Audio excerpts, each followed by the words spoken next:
नमस्कार नमस्कार नमस्कार। मेरा नाम है राजीव कुमार बजाज यानी आर के बी और मैं हूं उस वक्त एडवोकेट प्रदीप नामगियर जी के साथ। प्रदीप जी नमस्कार। नमस्कार सर, नमस्कार। और हम दोनों हैं कहाँ पर? नेशन नाउ पर। और नेशन नाउ कहाँ है? हमेशा आपके साथ, हमेशा आपके साथ। आप सबको जय हिंद, जय महाराष्ट्र, जय भवानी, जय शिवाजी, वंदे मातरम। वंदे मातरम। जय हिंद सबको। भारत माता की जय। जय हिंद। प्रदीप जी, भाई ये देवेंद्र फडणवीस साहब को क्या हो गया? क्या क्या जरूरत पड़ गई इनको एक बार फिर बोलने की कि भाई एनसीपी के जो वोट थे वो बीजेपी की तरफ ट्रांसफर नहीं हुए? Effectively blaming Ajit Dada Pawar for the fact that the BJP did not do so well in the Lok Sabha elections. मतलब ये तो बात हो चुकी थी ना, अभी दोबारा इसको दोहराने का क्या मतलब हो गया? मेरी समझ के बाहर। Is the message which is going to Ajit Dada Pawar और to either leave, or is it that he should not demand too many seats? So it could be, I mean, fractions of all of them. Number one, we politically we don't see Ajit Pawar doing anything that you can say substantial. अगर अपने ही seat बचा लिया तो बहुत बड़ा, it will be a great achievement if Ajit Pawar could win Baramati itself. Now other few people might win on their own, like how Sunil Tadkare won in Raigad. That's But right. apart from that, I don't think anything. I don't think Ajit Pawar group may contribute in any way it is possible, because all those things he talks about being a great administrator is only when Sharad Pawar was at the helm and everybody believed that he is following per Sharad Pawar's instructions. Gee. On his own, I don't think he has yet to make his mark. The Gulabi rickshaw or the Gulabi jacket is not going to 200 crore के आसपास उसने जो खर्चा किया उस चीज में, I don't think it's going to have any benefit the way it should be having. और तो उनको, प्रदीप जी, तो उनको ये सब दिख नहीं रहा क्या? ये जैसे गुलाबी पगड़ी उन्होंने अभी पहन रखी है, तो इनको ये सब दिख नहीं रहा है क्या? मतलब मेरी समझ के बाहर है। Why is it that Mr. Fadnavis can't Mr. Fadnavis see what he's doing? Isn't Ajit Dada Pawar aware of what is being done to him? और जहाँ तक एकनाथ शिंदे साहब का सवाल है, उनको तो कोई फर्क नहीं पड़ रहा अभी। वो he is on a very good wicket. उनको मालूम है कि he is the biggest gainer in this. He is the biggest gainer, exactly. He is the biggest gainer in this. See, even the last Lok Sabha elections आप देखोगे, Uddhav Thackeray lost 18 से 9, BJP lost from 21 to 9. Sir यहाँ पर मेरा और आपका हमेशा dispute रहता है। बिल्कुल। उद्धव ठाकरे जी का जहाँ तक सवाल है, उद्धव ठाकरे की तो नई पार्टी है ना सर। उद्धव ठाकरे का तो नया सिंबल है, नया सब कुछ है। तो 9 सीट वो 0 to 9 बनी है सर उनकी। 18 से 9 पे नहीं आई, 0 to 9 I. Eknath Shinde 0 to 7। नहीं सर, एकनाथ शिंदे की तो पुरानी पार्टी है। एकनाथ शिंदे की तो शिवसेना है। You see, but Uddhav Thackeray ji का कहना है कि he is the original सेना। But according to the Eknath Shinde is the defector, गद्दार। Sir, according to the election commission, the original सेना is with Eknath Shinde. Symbol उनके पास है, पार्टी का नाम उनके पास है। तो उद्धव ठाकरे की जो पार्टी है वो नई पार्टी है। नया सिंबल है सर। दोनों नया पार्टी है। And Uddhav Thackeray ji was carrying a legacy of himself, and he believed that he is carrying a legacy of Bala Saheb Thackeray ji. Where Eknath Shinde ji was earlier told sir, that symbol हो या जो बोले कि rickshaw driver, rickshaw चालक CM बन गया, ये उद्धव ठाकरे जी और संजय राउत सबका कहना है कि रिक्शा चालक 3 पहिया वाले सीएम बैठ गए। तो it was there and that was what they projected in the entire mass. Sir तीर कमान इनके पास गया। But the Congress has gained. The Congress has gained among all of them. Congress दो बिल्लियों की लड़ाई में बंदर गेन किया है। वो बंदर 2 हैं। एक नहीं है सर, 2 हैं। आप याद रख लीजिए, 2 बंदर हैं अभी। एक तो कांग्रेस है और दूसरी शरद पवार की एनसीपी है। बट शरद पवार 50 सीट तो ला ही देते थे। Any time if you see the past 20 years वो 50 के आसपास आ ही जाता था। 50 to 60 and 60 was the maximum. 65। लेकिन एक चीज याद रख लीजिए, अभी शरद पवार जी, मान लीजिए शरद पवार जी अगर 80 या 90 सीट लड़ते हैं तो मेरे अनुमान से 70 या 80 आती है उनको। उनका स्ट्राइक रेट बहुत ज़बरदस्त रहने वाला है। आपने खुद बोला, जैसे just the other day you said, हमारे आदरणीय सम्मानीय बड़े अच्छे मित्र हैं हमारे राज ठाकरे साहब, जिन्होंने कहा कि वो 225 सीट लड़ने वाले हैं और उनका कहीं नामो निशान नहीं है, कहीं नहीं दिख रहे। मतलब you can't see Ajit Raj Thackeray साहब कहीं पर भी कैंपेन करते हुए, कोई रैली लेते हुए वगैरह। लेकिन शरद पवार साहब एक दिन में 3-3, 4-4 मीटिंग ले रहे हैं sir. Because Sharad Pawar ji knows that अगर मुझे सीट जीतना है तो I have to be out of the field. Yes. I have to meet those people, I have to regain my old contacts, because मैंने जो अजित पवार पे हर चीज सौंप दिया था, वो Ajit Pawar believes that he is connecting with those people, so he has to retrieve those guys, and he knows how it is difficult to get एक seat भी जितना मुश्किल जितना है। Sharad Pawar realizes that, and as we said, and as you said, Raj Thackeray ji 225 seats लड़ने वाले हैं। You know, we don't see the और एक भी रैली नहीं है Pradeep ji. We don't see the fervor, constituency में जाना, एक लोगों से मिलना, that grit and determination is missing, and that is the difference between Sharad Pawar's But why do 80 you years think, of. you've been so close to the BJP, you know them very, very well. Why would somebody as matured, as balanced, as politically canny as Mr. Devendra Fadnavis, why would he say something like that at an India Today conclave, right here in Mumbai, being held at the Taj Lands End? उनको ये कहने की क्या जरूरत पड़ गई? अरे भाई, एंकर ने पूछा, कि पता नहीं कौन था, राहुल कमल था कि राजदीप सत्यसाई था, जो भी था, उन्होंने उनसे पूछा, उनको, या साहिल जोशी था शायद, I think he was also sitting there, तो उनको बोलने की जरूरत क्या थी? ये हमें तो ये समझ में नहीं आ रहा. After all, he could have easily turned the question around and he could have said कि भाई अभी हम लोग प्लानिंग कर रहे हैं, अभी हमारी 200 सीटें आने वाली हैं, ये आने वाली हैं, वो आने वाली हैं, मतलब. सर वो 9 सीट्स का जस्टिफिकेशन किस प्रकार से दे? वो ट्रैप में फंस गए वो एक ही है कि अजित पवार का वोट हमको नहीं मिला, एकनाथ शिंदे जी का वोट हमको नहीं मिला. Luckily he never said Eknath Shinde, but how is he going to justify it? But sir, the entire BJP being the #1 party in Maharashtra started after 2014, after Mr. Modi took over the helms at the center. And once he became the Prime Minister, you saw the change in the fortunes.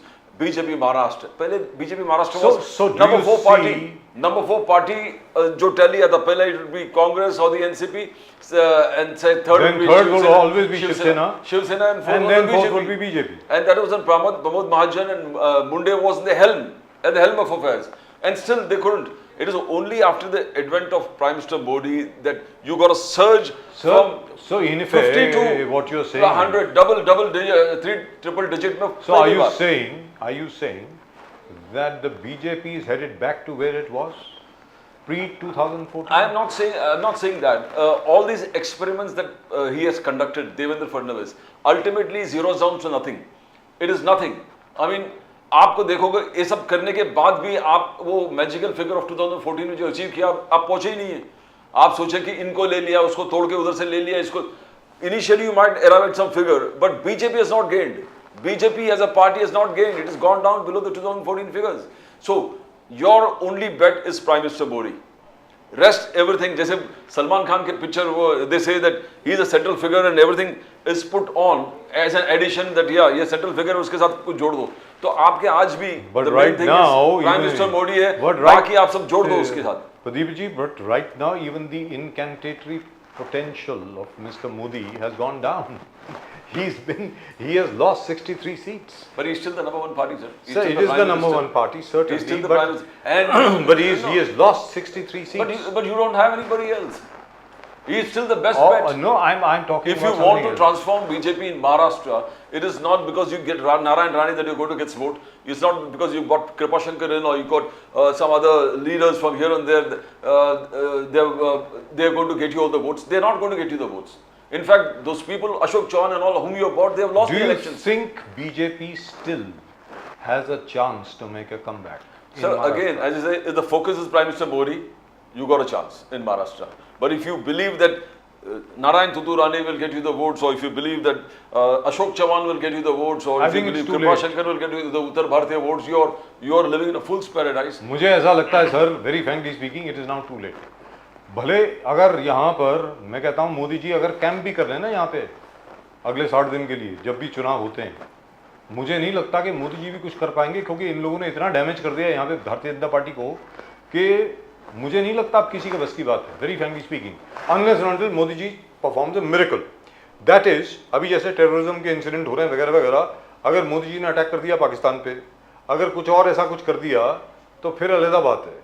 लेकिन आज की तारीख में जिस तरीके से Bharatiya Janata party, जो local स्थानीय भारतीय जनता पार्टी है, उन्होंने जिस प्रकार पार्टी को डैमेज किया है, पार्टी की ऐसी की तैसी करी है, मुझे नहीं लगता कि इस चुनाव में पार्टी रीगेन कर पाएगी अपनी वो पुरानी पोजीशन. मुझको नहीं लगता. Sir, you have to go back to your roots. आपके जो कार्यकर्ता है उसी को आप बढ़ाइए, आप उस चीज को लाइए. If you infuse that kind of a spirit, who is Pravin Darekar, who is Prasad Lad, who is Kripa Shankar Singh, who is that Ashok Chauhan, yes कौन लोग हैं ये? अपने खुद के क्या है उनके, they have got nothing on their own. This is all the border now. Or that other lady from Amravati. Chitrawag, Chitra Wagh and that other lady from Yes, I got Amravati. you. Yes. वो क्या रानी दाम्पति, जो husband wife है वो. जी. So none of them are actually great, crowd pullers or get votes in. Your only thing is Prime Minister Modi, who has changed your fortunes after 2014. Go back to the roots. आपके कार्यकर्ताओं को आप boost करो, उनको उठाओ, उनका मनोबल को आप बढ़ा दो. You see there will be a massive difference because today the आम बीजेपी जो असली कार्यकर्ता है, he seems to be left out. He is not there in the. आज वो लोग प्रचार कर रहे हैं. And he is rightfully resentful. He is resentful because he is not getting any say. आप मोदी जी को लाए यही लोग हैं ना सर. लेकिन 2014 में. लेकिन प्रदीप जी सबसे बड़ी बात यह है कि हाल ही में अमित शाह साहब गृह मंत्री यहाँ पर आए थे महाराष्ट्र में और हमने सुना है वो डांट लगा कर गए हैं सबको, भारतीय जनता पार्टी के जितने वर्कर्स वगैरह हैं, कार्डर्स को. उनको ये कहा है कि don't express your dissatisfaction in public. अगर आपको कुछ कहना है तो पार्टी के अंदर कहिए, क्योंकि अभी क्या है जो अभी आप बात कर रहे हैं वो हर जगह पर फैल गई थी. हर एक को ये बोल रहा था कि क्या हम सिर्फ कनात लगाने के लिए, दरी बिछाने के लिए और पोस्टर लगाने के लिए, क्या पोस्टर चिपकाने के लिए, कनात लगाने के लिए, दरी बिछाने के लिए. ये है भारतीय जनता पार्टी के जो ओरिजिनल खालिस कार्यकर्ता जो हैं, उनका यही काम रह गया क्या? जैसे कितने लोग हैं जो हमारे शो में आ चुके हैं प्रदीप जी, अंदर से दिखता है, अंदर से उनकी जो पीड़ा है वो सामने आती है. सीधी सादी बात है. डिफेक्शंस कहां से हो रहे हैं? डिफेक्शंस वही लोग करेंगे जिसको सत्ता का लोभ है, जो बाहर से आए. That's right. वही जाने वाले. Now you see Harshvardhan Patil, he might be jumping to Sharad Pawar camp because इनको लड़ना है, इनको सत्ता चाहिए और सत्ता के बगैर रह नहीं सकते ये लोग जो टूट के बाहर से आए हैं. And if you keep them out from power they will go. They don't want. उनका क्या लॉयल्टी है बीजेपी से? They got nothing to do with the BJP. So now for whatever reason Ajit Pawar को तोड़ के इस तरफ लाना या कोई, there was no reason to do that, but Amit Shah did it. Probably it was a personal tug of war with Sharad Pawar. So, but all these things is a great kind of जो आम BJP के rank and file है, जो genuine rank and file है, और disharmony हो गया है. They believe that they have given everything and they've given nothing, and they are still going to be with the BJP. They will not leave the BJP. वो BJP नहीं छोड़ेंगे sir. तो लेकिन एक चीज है, जिस प्रकार वो पहले काम करते थे, फॉर इंस्टेंस अभी क्या महीना है सर? अभी आज तारीख है 28 तारीख. Today is 28th of September. Everybody knows that the elections will be held either in November or in December. सबको मालूम है सर. सिर्फ 2 महीने रह गए चुनाव में. अभी तक भारतीय जनता पार्टी के या आरएसएस के जितने काडर थे, दे सब लोग जो हैं आराम आराम से हर जगह पर जाकर के स्पेशल कांटेक्ट प्रोग्राम कर करा के लोगों से बात कर लिया करते थे. अभी तक सर अपने यहाँ पे कोई नहीं आया बीजेपी से. Not one person is come so far. Otherwise just 2.5 months or 3 months before the elections, the BJP cadres always used to come there, or the RSS guys used to come there, or somebody used to come there and say कि यार मोदी जी को vote दीजिए आप, ये आपका जो vote है मोदी जी को जा रहा है. लेकिन इस बार कोई नहीं आया sir. I think the RSS को साथ में लेना पड़ेगा. आरएसएस साथ में नहीं थे तो यूपी में हमने जो हाल बीजेपी का देखा, we saw it. And wherever the RSS has moved away from the BJP has performed badly, extremely badly. Pradeep ji सीधी सादी बात है, जो समन्वय समिति है बैठक के बाद RSS said that we are with you where Maharashtra is concerned, but probably they have given some changes. They said we want changes in all these things. Sir वो संजय, एक तो संजय जोशी का नाम चल रहा है, Sanjay Joshi for president of the party. Sanjay Joshi को नरेंद्र मोदी जी ने खुद ने एक्सपेल किया था. अब वो संजय जोशी के ऊपर अड़े हुए हैं. अब वो कह रहे हैं कि ऑर्गेनाइजिंग सेक्रेटरी जो है, पॉलिटिकल सेक्रेटरी, वो पोस्ट दे दीजिए उनको. लेकिन मान नहीं रहे. सुनने में ये आया है, हो सकता है आगे जाकर के न जाने क्या हुआ. And this is all because of our friend mister Nadda साहब, जेपी नड्डा साहब ने कह दिया हमें आरएसएस की भी आवश्यकता नहीं है. But अब हम बहुत बड़े हो गए. On his own would never take such a stance. Definitely it was conveyed to him that आप बोलिए ना. So I don't think Nadda on his own as a guest to take a stand like that. Sir ऐसा है, अगर आप बोल रहे हैं तो फिर झेलिए भी. ऐसी क्या बात है, किसने मना किया है? So अगर आप बोल रहे हैं तो फिर we're talking about changing the fortunes in Maharashtra. So if the RSS and the BJP has a coordinated effort where these elections are concerned, and उनका समन्वय समिति के हिसाब से चले आगे, then I think you got a chance where BJP on its own is going to make some good. Sir हमें अभी तक याद है जब राम मंदिर मूवमेंट आंदोलन जो है जब शुरू हुआ था, हमें अभी तक याद है भारतीय जनता पार्टी के 2 मेंबर हुआ करते थे पार्लियामेंट में, विश्व हिंदू परिषद और बजरंग दल। प्रदीप जी आपको याद होगा, हर मंदिर में, हर जगह पर, हर आरती के बाद में संदेश जाया करता था, श्री राम के लिए ये करिए, श्री राम के लिए ये करिए, श्री राम के लिए ये करिए। खड़ाव यात्रा निकाली गई, न जाने क्या कुछ निकाला गया, ईंट यात्रा में निकाली गई, और तो और छोड़िए, पता नहीं क्या कुछ किया गया। आज की तारीख में वो सब चीज़ कहाँ है? कृष्ण जन्म स्थान के लिए कुछ नहीं हो रहा है। और जहाँ तक कि काशी विश्वनाथ मंदिर का प्रश्न है, वो तो चलो मैटर कोर्ट में है, काफ़ी देर से कोर्ट में चल रहा है, बट एवरीबडी इज वेटिंग कि कब क्या होगा, किस दिन क्या होने वाला है। एंड द बीजेपी पर से can not leave its core voters in the lurch. You can't do that. You can't run with the hares and hunt with the hounds. You can't do that. You have to know exactly where you stand. You have been brought up till here only because of the fact that the BJP said we shall not compromise on these 2, 3, 4 things. अभी situation, क्योंकि लोकसभा चुनाव में आप जरा ऊपर नीचे हो गए, तो लोगों को लग रहा है कि भाई ये इधर, जैसे अमित शाह साहब ने अभी वो मुसलमानों को ऑफर किया जम्मू कश्मीर में, क्या जरूरत पड़ी थी आपको? सर एक चीज, one thing is very clear. My point is very simple. Extremely clean. Why should you offer anybody anything? जैसे अभी तक मोदी जी बोलते आए, मैं सबका प्रधानमंत्री हूँ ना, सबके प्रधानमंत्री हूँ, लेकिन सबको मालूम है कि आपका संदेश किस तरफ जा रहा है। सर मोदी जी और Mohan Bhagwat have to work because one cannot do without the other. Mohan Bhagwat cannot do without Modi and Modi cannot do without Modi. I don't think ना राम मंदिर होता, ना any of these things जो आर्टिकल 370 होता। अब uniform civil code के बात कर रहे हैं, ट्रिपल तलाक, जितने भी आप इश्यूज है, nothing of that would have happened. Right at the moment with us, so we have. So both are absolute need of each other, and without both of them, on their own cannot do anything. No RSS on their own can do anything. No Modi on his own can do anything. Pradeep ji, इस वक्त we have 3 very important guests indeed. Mr. Shankar Gaikar, General Secretary of the Vishwa Hindu Parishad, is now with us. Earlier with the Bajrang Dal, of course.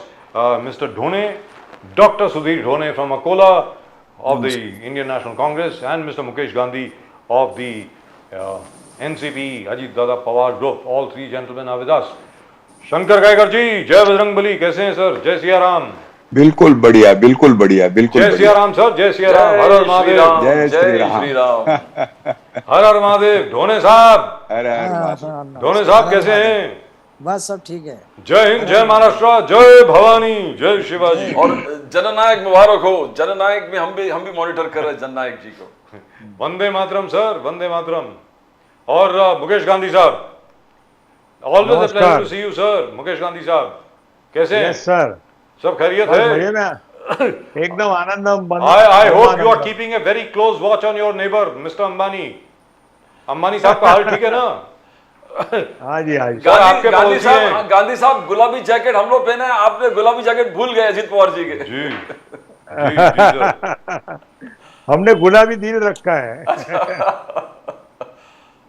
So we shall start with Mr. Shankar Gaikar. Shankar Gaikar साहब बड़े दिनों के बाद हमारे साथ जुड़े हैं। शंकर गायकर साहब, बहुत बहुत बहुत धन्यवाद आपका, बहुत शुक्रिया आपका। बड़ा मज़ा आता है आपके साथ बात करके। ज़रा ज़्यादा बार आया करें सर। क्या है मतलब कि आप खो जाते हैं, ग्रामीण इलाके में चले जाते हैं आप, वहाँ पर नेटवर्क नहीं होता, बिजली नहीं आती है, ये सब होता है। मतलब शंकर जी, मुझे ये बताइए यार, ये देखिए राम मंदिर तो बन गया, ठीक है, अब बन रहा है, रामलला की प्राण प्रतिष्ठा भी हो गई, सब कुछ हो गया। अब ये कृष्ण जन्म स्थान और काशी विश्वनाथ कब तक हो जाएगा सर? इसके ऊपर जरा रोशनी डालें प्लीज शंकर गायकर साहब। ऐसा है, ये जैसे समय आता है तो बहुत सारी बातें क्लियर होती है। किसी ने सोचा नहीं था कि ये राम मंदिर हो जाएगा। क्या आप बोलते हैं सर? सर ऐसा मत बोलो सर, आपके साथ रहे हम लोग। नहीं, आपके साथ रहे इतने सालों से।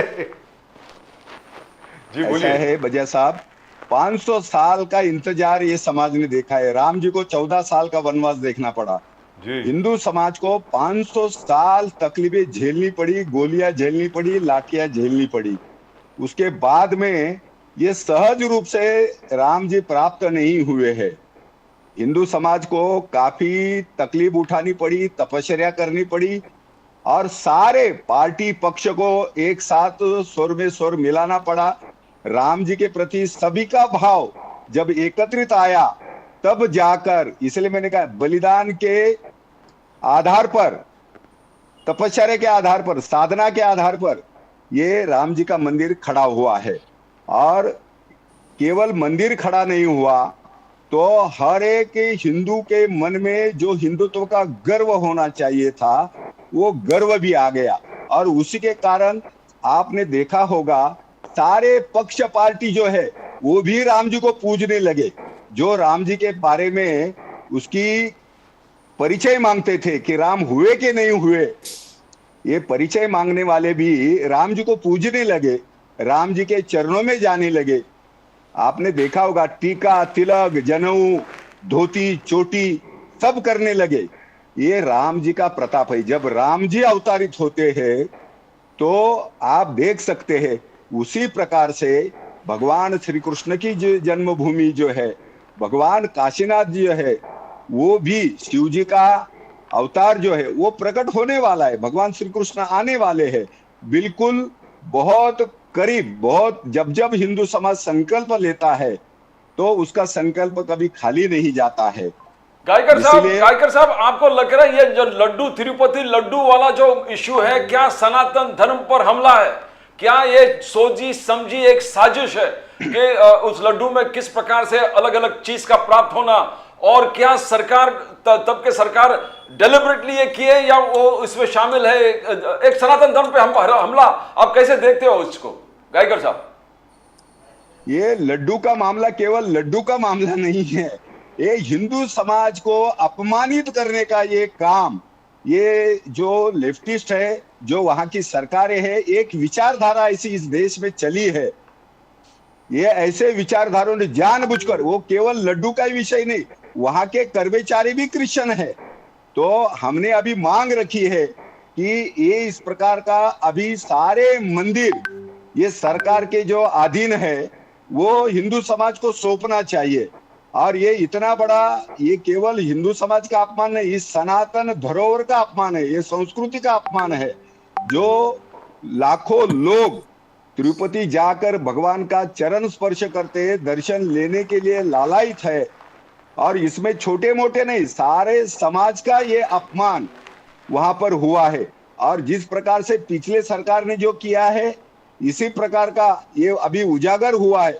और इतना बड़ा अपमान आज तक, क्यों तो ये सोची समझी साजिश मैं इसलिए मानता हूं, क्यों तो कोई भी नहीं सोच सकता उसमें बीप डालना, जिस प्रकार का जो मिक्सिंग हुआ है ये कोई नहीं सोच सकता। लेकिन ये जानबूझकर, जैसे आपने देखा है, ये शरबत के अंदर थूकते हैं, उसमें भी पेशाब करते हैं, इसी प्रकार का यही वो मामला है जो आज उजागर हुआ है तिरुपति के अंदर। ये सन्यासी समाज का अपमान है, भगवान का तो अपमान है ही है, सामान्य हमारे साधु संतों का अपमान है, जो आज भी इस राष्ट्र के सनातन संस्कृति पर विश्वास रखते हैं। आज शंकर गायकर जी हाँ। जो तिरुमला तिरुपति देवस्थानम है, उनकी तरफ से एक स्टेटमेंट आई है, उनके जो एग्जीक्यूटिव ऑफिसर जो हैं उन्होंने कहा है कि जो सैंपल गुजरात एनडीडीबी यानी नेशनल डेयरी डेवलपमेंट बोर्ड के पास भेजा गया था टेस्टिंग के लिए, वो रिजेक्टेड सैंपल था, वो इस्तेमाल नहीं हुआ है। तो जो एक्चुअल प्रसादम है, जो लड्डू है, उसमें कभी भी ये रिजेक्टेड सैंपल जो है वो इस्तेमाल नहीं हुआ। क्योंकि याद रखें sir, I think we seem to have lost mister Gaikar, I think the lights have gone of.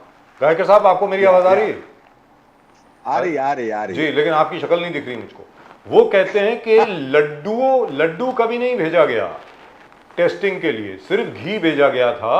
और ये घी जो है, ये जुलाई का ये 3 कंटेनर आए थे, तीनों रिजेक्ट कर दिए गए थे तिरुपति तिरुमला देवस्थानम ने, उन्होंने रिजेक्ट कर दिया गया था, और ये कभी भी इस्तेमाल नहीं हुआ, ऐसा इन्होंने कहा है। खैर, एनीवे, इंक्वायरी बैठ गई है, उसके आगे क्या होगा देखा जाएगा। But in the mean time let's go across to our friend doctor Dhone, Akola से।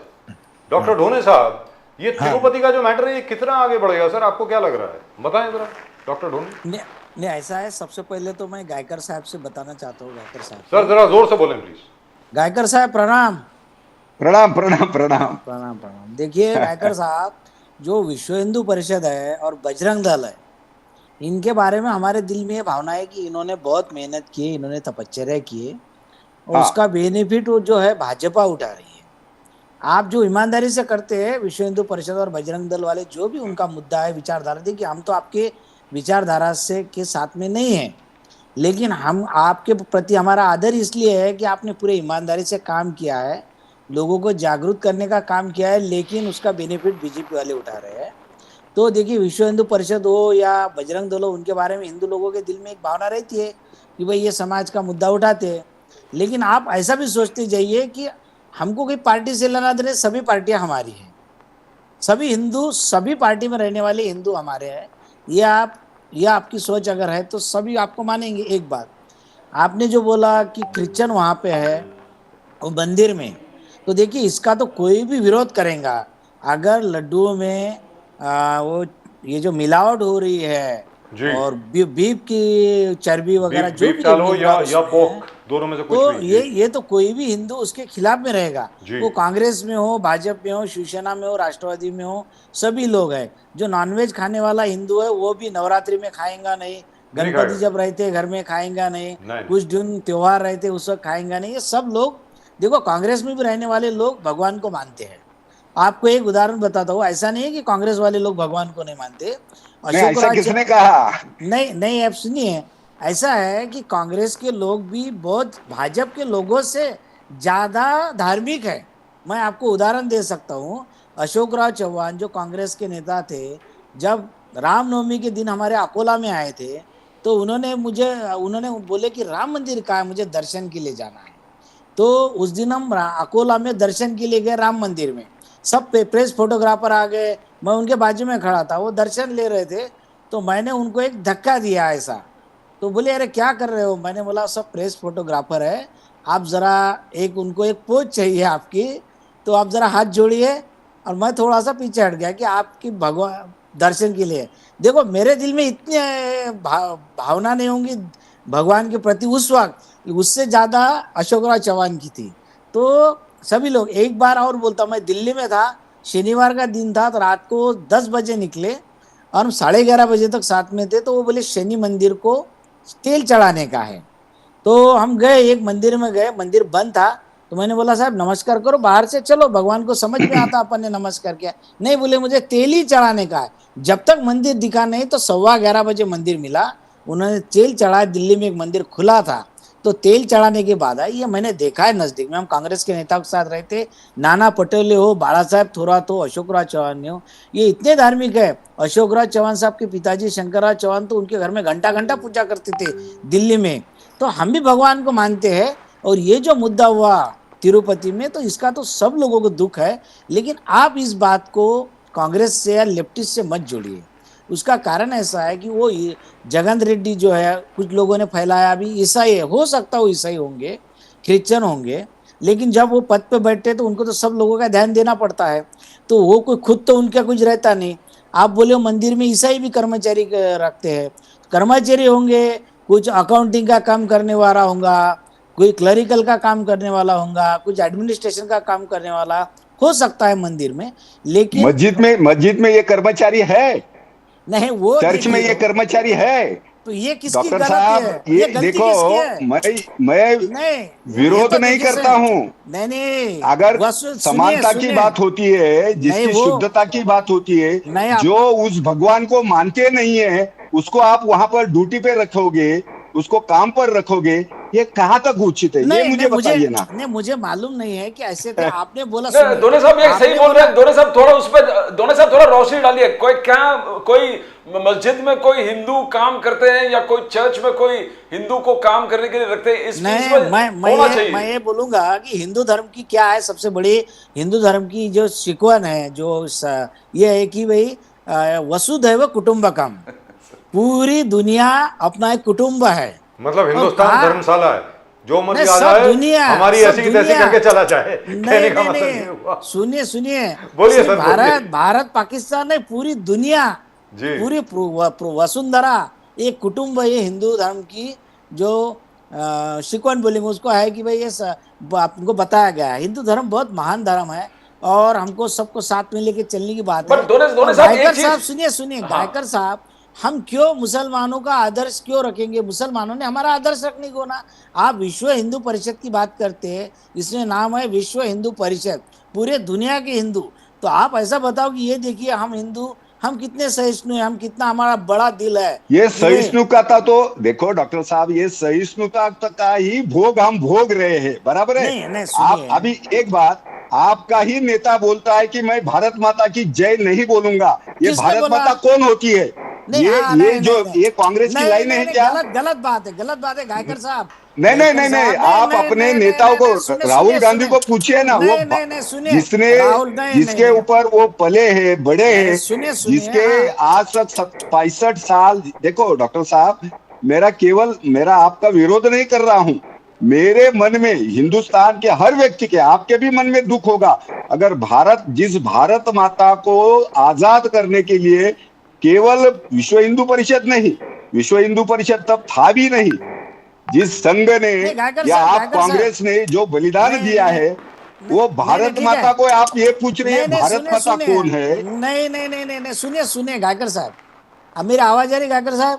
आ रही है, आ रही है, बिल्कुल। प्रसाद आ हाँ, रही है, सुनिए, बोलिए सुनिए। बोलिए बोलिए। देखिए, आप जो बात कर रहे हैं वो ऐसा है, जो राहुल गांधी ने बोला मैंने भी सुना था वो, लेकिन राहुल गांधी का देखिए, बीजेपी की जो आईटी सेल है, तो वो हमेशा राहुल गांधी के भाषणों को तोड़ मरोड़ को बताते हैं। वो पूरा आप सुनेंगे ना, तो राहुल गांधी की आप भी तारीफ करेंगे कि राहुल गांधी ने कितना अच्छा बताया। सुनिए, राहुल गांधी ने कभी नहीं बोला मैं भारत माता उनकी की तारीफ जय करूं नहीं बोला। डॉक्टर साहब, हाँ, उनकी तारीफ करेंगे, करूं? आप जो करेंगे, विदेश में सुनिए। जाकर भारत नहीं, के नहीं, विचारों को बेच नहीं, के आता नहीं, है, नहीं, भारत को नहीं, तोड़ने की बात नहीं, करता नहीं, है, नहीं, नहीं, जो गलत सनातन बात है। संस्कृति के खिलाफ नहीं, बात नहीं, करता है, नहीं, गलत वो बात मुझे है। बताइए ना। नहीं, ये नहीं, देखो, मेरी बात कुछ सुनिए तो पहले। बातें नहीं, आप नहीं, मेरी देखो, बात मैं सुनिए। नकारता नहीं हूं, लेकिन नहीं, मेरी बात वास्तविकता सुनिए। को कैसे नहीं आप स्वीकारोगे? नहीं नहीं, बराबर है ना, मैं बोलता हूँ ना आपको, राहुल गांधी ने जो बोला आपने पूरा सुना नहीं। आप क्या करते जो हैं, देखिए, सावरकर जी को सुनिए। गाली देते हैं, हाँ, नहीं मैं सारी आप हाँ, जवाब नहीं ठीक दे है। रहे हैं ना। नहीं, नहीं, जितना मुझे एक-एक बताइए, जब भारत माता को गाली देना,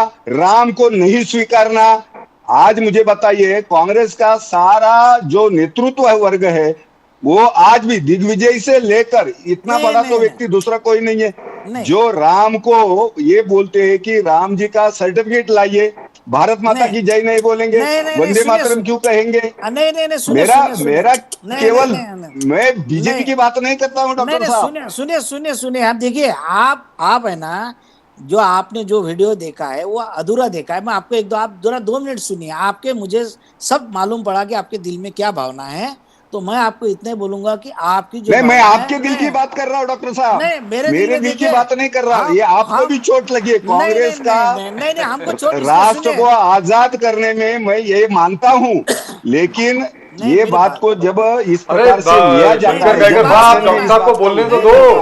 नहीं, कोई भी हो। डॉक्टर साहब बोलिए, शंकर साहब जरा उनकी बात तो सुनिए ना। उन्होंने आपकी बात सुनी, अब उनकी बात जरा सुनिए। नहीं, सुनिए, आप बोल रहे हैं, हम देखिए, हम बोलते हैं राम राम, हम बोलते हैं, सुनिए, हम बोलते हैं भारत माता की जय, वंदे मातरम 100 बार बोलेंगे, भारत माता की जय 100 बार बोलेंगे। सुनिए, राहुल गांधी ने कभी भारत माता का अपमान नहीं किया। उनका, मैं अभी, सुनिए आप मेरी बात, बाद में बोलना, उनका आधा अधूरा तोड़ मरोड़ के जो भेजते हैं वही देखते हैं। आपको एक ही बात बोलता हूँ, राहुल गांधी का एक वीडियो दिखाते हैं कि मैं ऐसी मशीन बनाऊंगा, इधर से आलू डालो इधर से सोना निकलेगा। फिर से बोलते, इधर से आलू डालो इधर से सोना निकलेगा। ये आपने वीडियो देखा, लोग बोलते अरे राहुल गांधी को कुछ समझता नहीं, राहुल गांधी तो पप्पू है, राहुल गांधी तो ऐसे बोलते हैं। लेकिन आपने पूरा वीडियो देखा क्या? राहुल गांधी का पूरा वीडियो ऐसा है कि भैया मोदी जी तो ऐसे ऐसे सपने दिखाते हैं, ऐसा वीडियो है पूरा। मोदी जी ऐसे ऐसे सपने दिखाते हैं कि मैं ऐसा करूंगा वैसा करूंगा। एक जगह तो उन्होंने ऐसा बोला है कि मैं ऐसी मशीन बनाऊंगा कि इधर से आलू डालो इधर से सोना निकालो, इधर से आलू डालो इधर से सोना निकालो। बाद में वो बोलते बस इतना, ये कट कर देते। बाद में राहुल गांधी ने बोला कि ये मेरे शब्द नहीं, ये मोदी जी के शब्द है। बट डॉक्टर साहब, यही राम मंदिर प्राण प्रतिष्ठान एक सबसे ऐतिहासिक इवेंट था।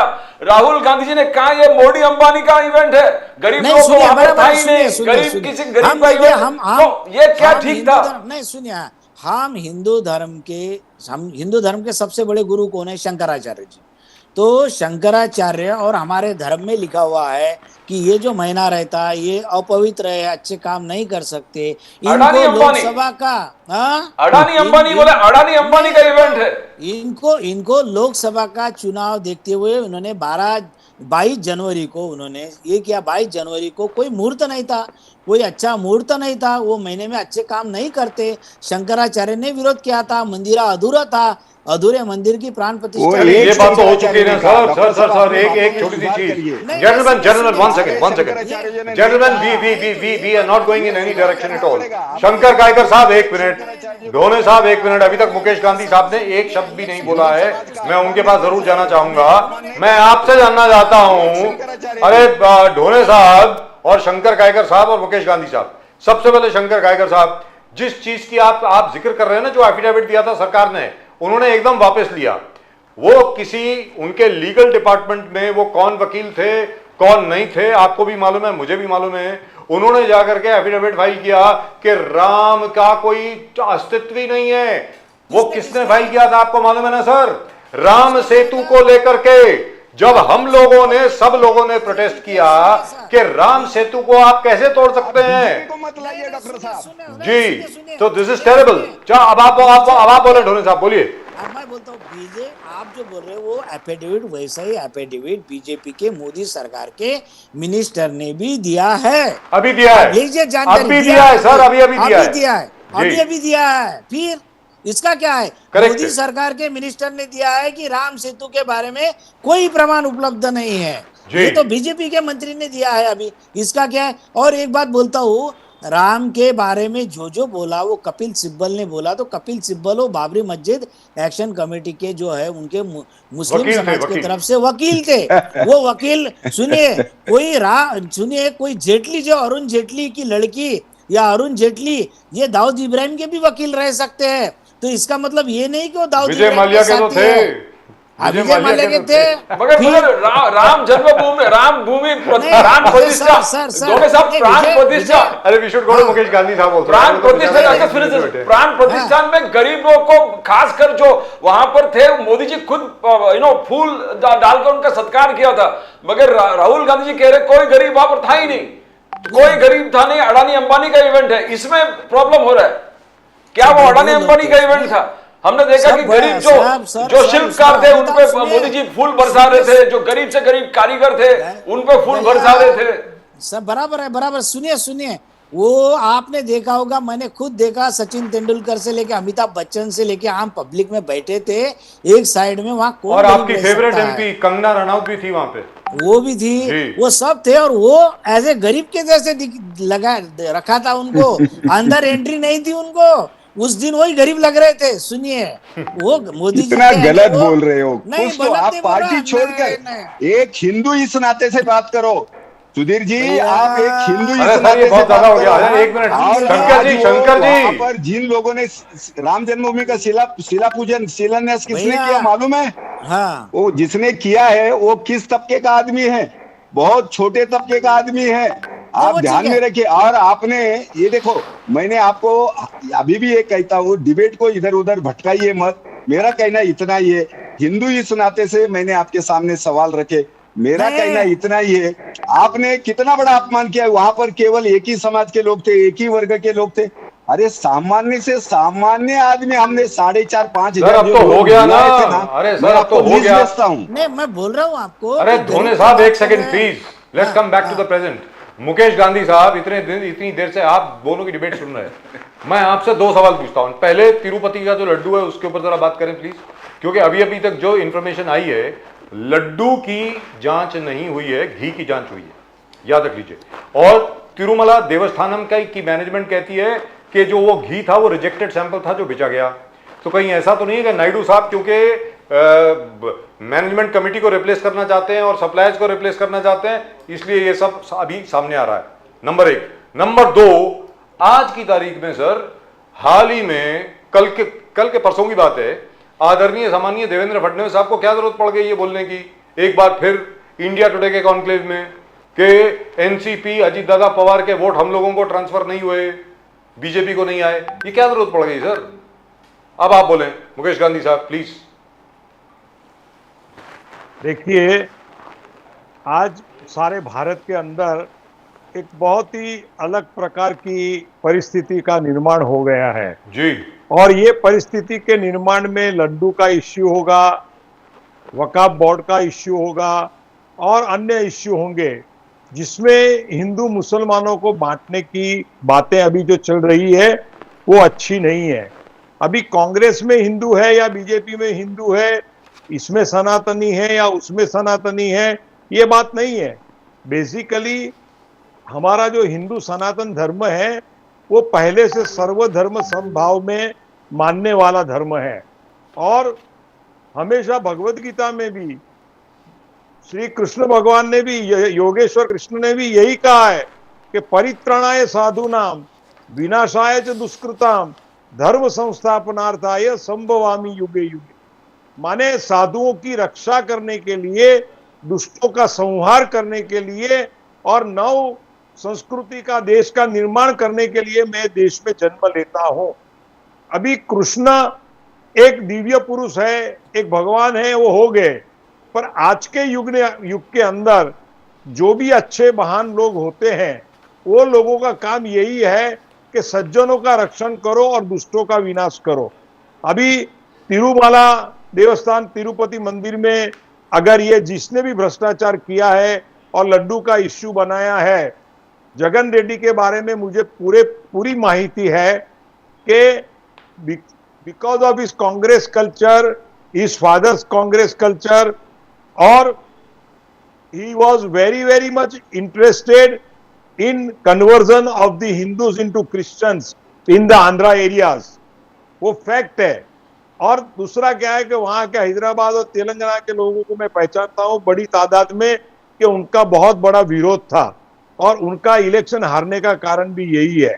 अब बात लड्डू की आई है कि लड्डू का रिपोर्ट ऐसा आया है, तो मुझे ऐसा लगता है कि पूरे इश्यू को सबसाइड करने के लिए ये स्टेटमेंट आ गया है कि जिससे इश्यू को आगे फ्लेयर अप नहीं हो, क्योंकि वहां के जो डेप्यूटी चीफ मिनिस्टर जो है पवन, क्या नाम उनका, पवन कल्याण, उन्होंने अभी एक जो सनातन धर्म का बोर्ड बनाने के लिए जो काम कार्य चालू किया है कि सारे मंदिरों को सरकार से मुक्त करना चाहिए और मैं उनको पूरा सपोर्ट करता हूं कि सारे जो 1954 का एक्ट किया है।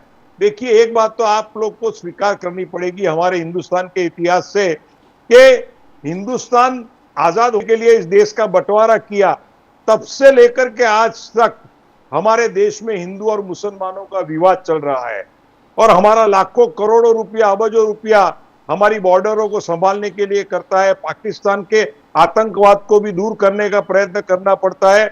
और आजकल के समय के अंदर परिस्थिति क्या है कि हमारे मुस्लिम भाई हमारे हैं, फिर भी वो कहते हैं कि ये जमीन हमारी है, इसके ऊपर हमारा हक है करके झगड़ा चालू किया है।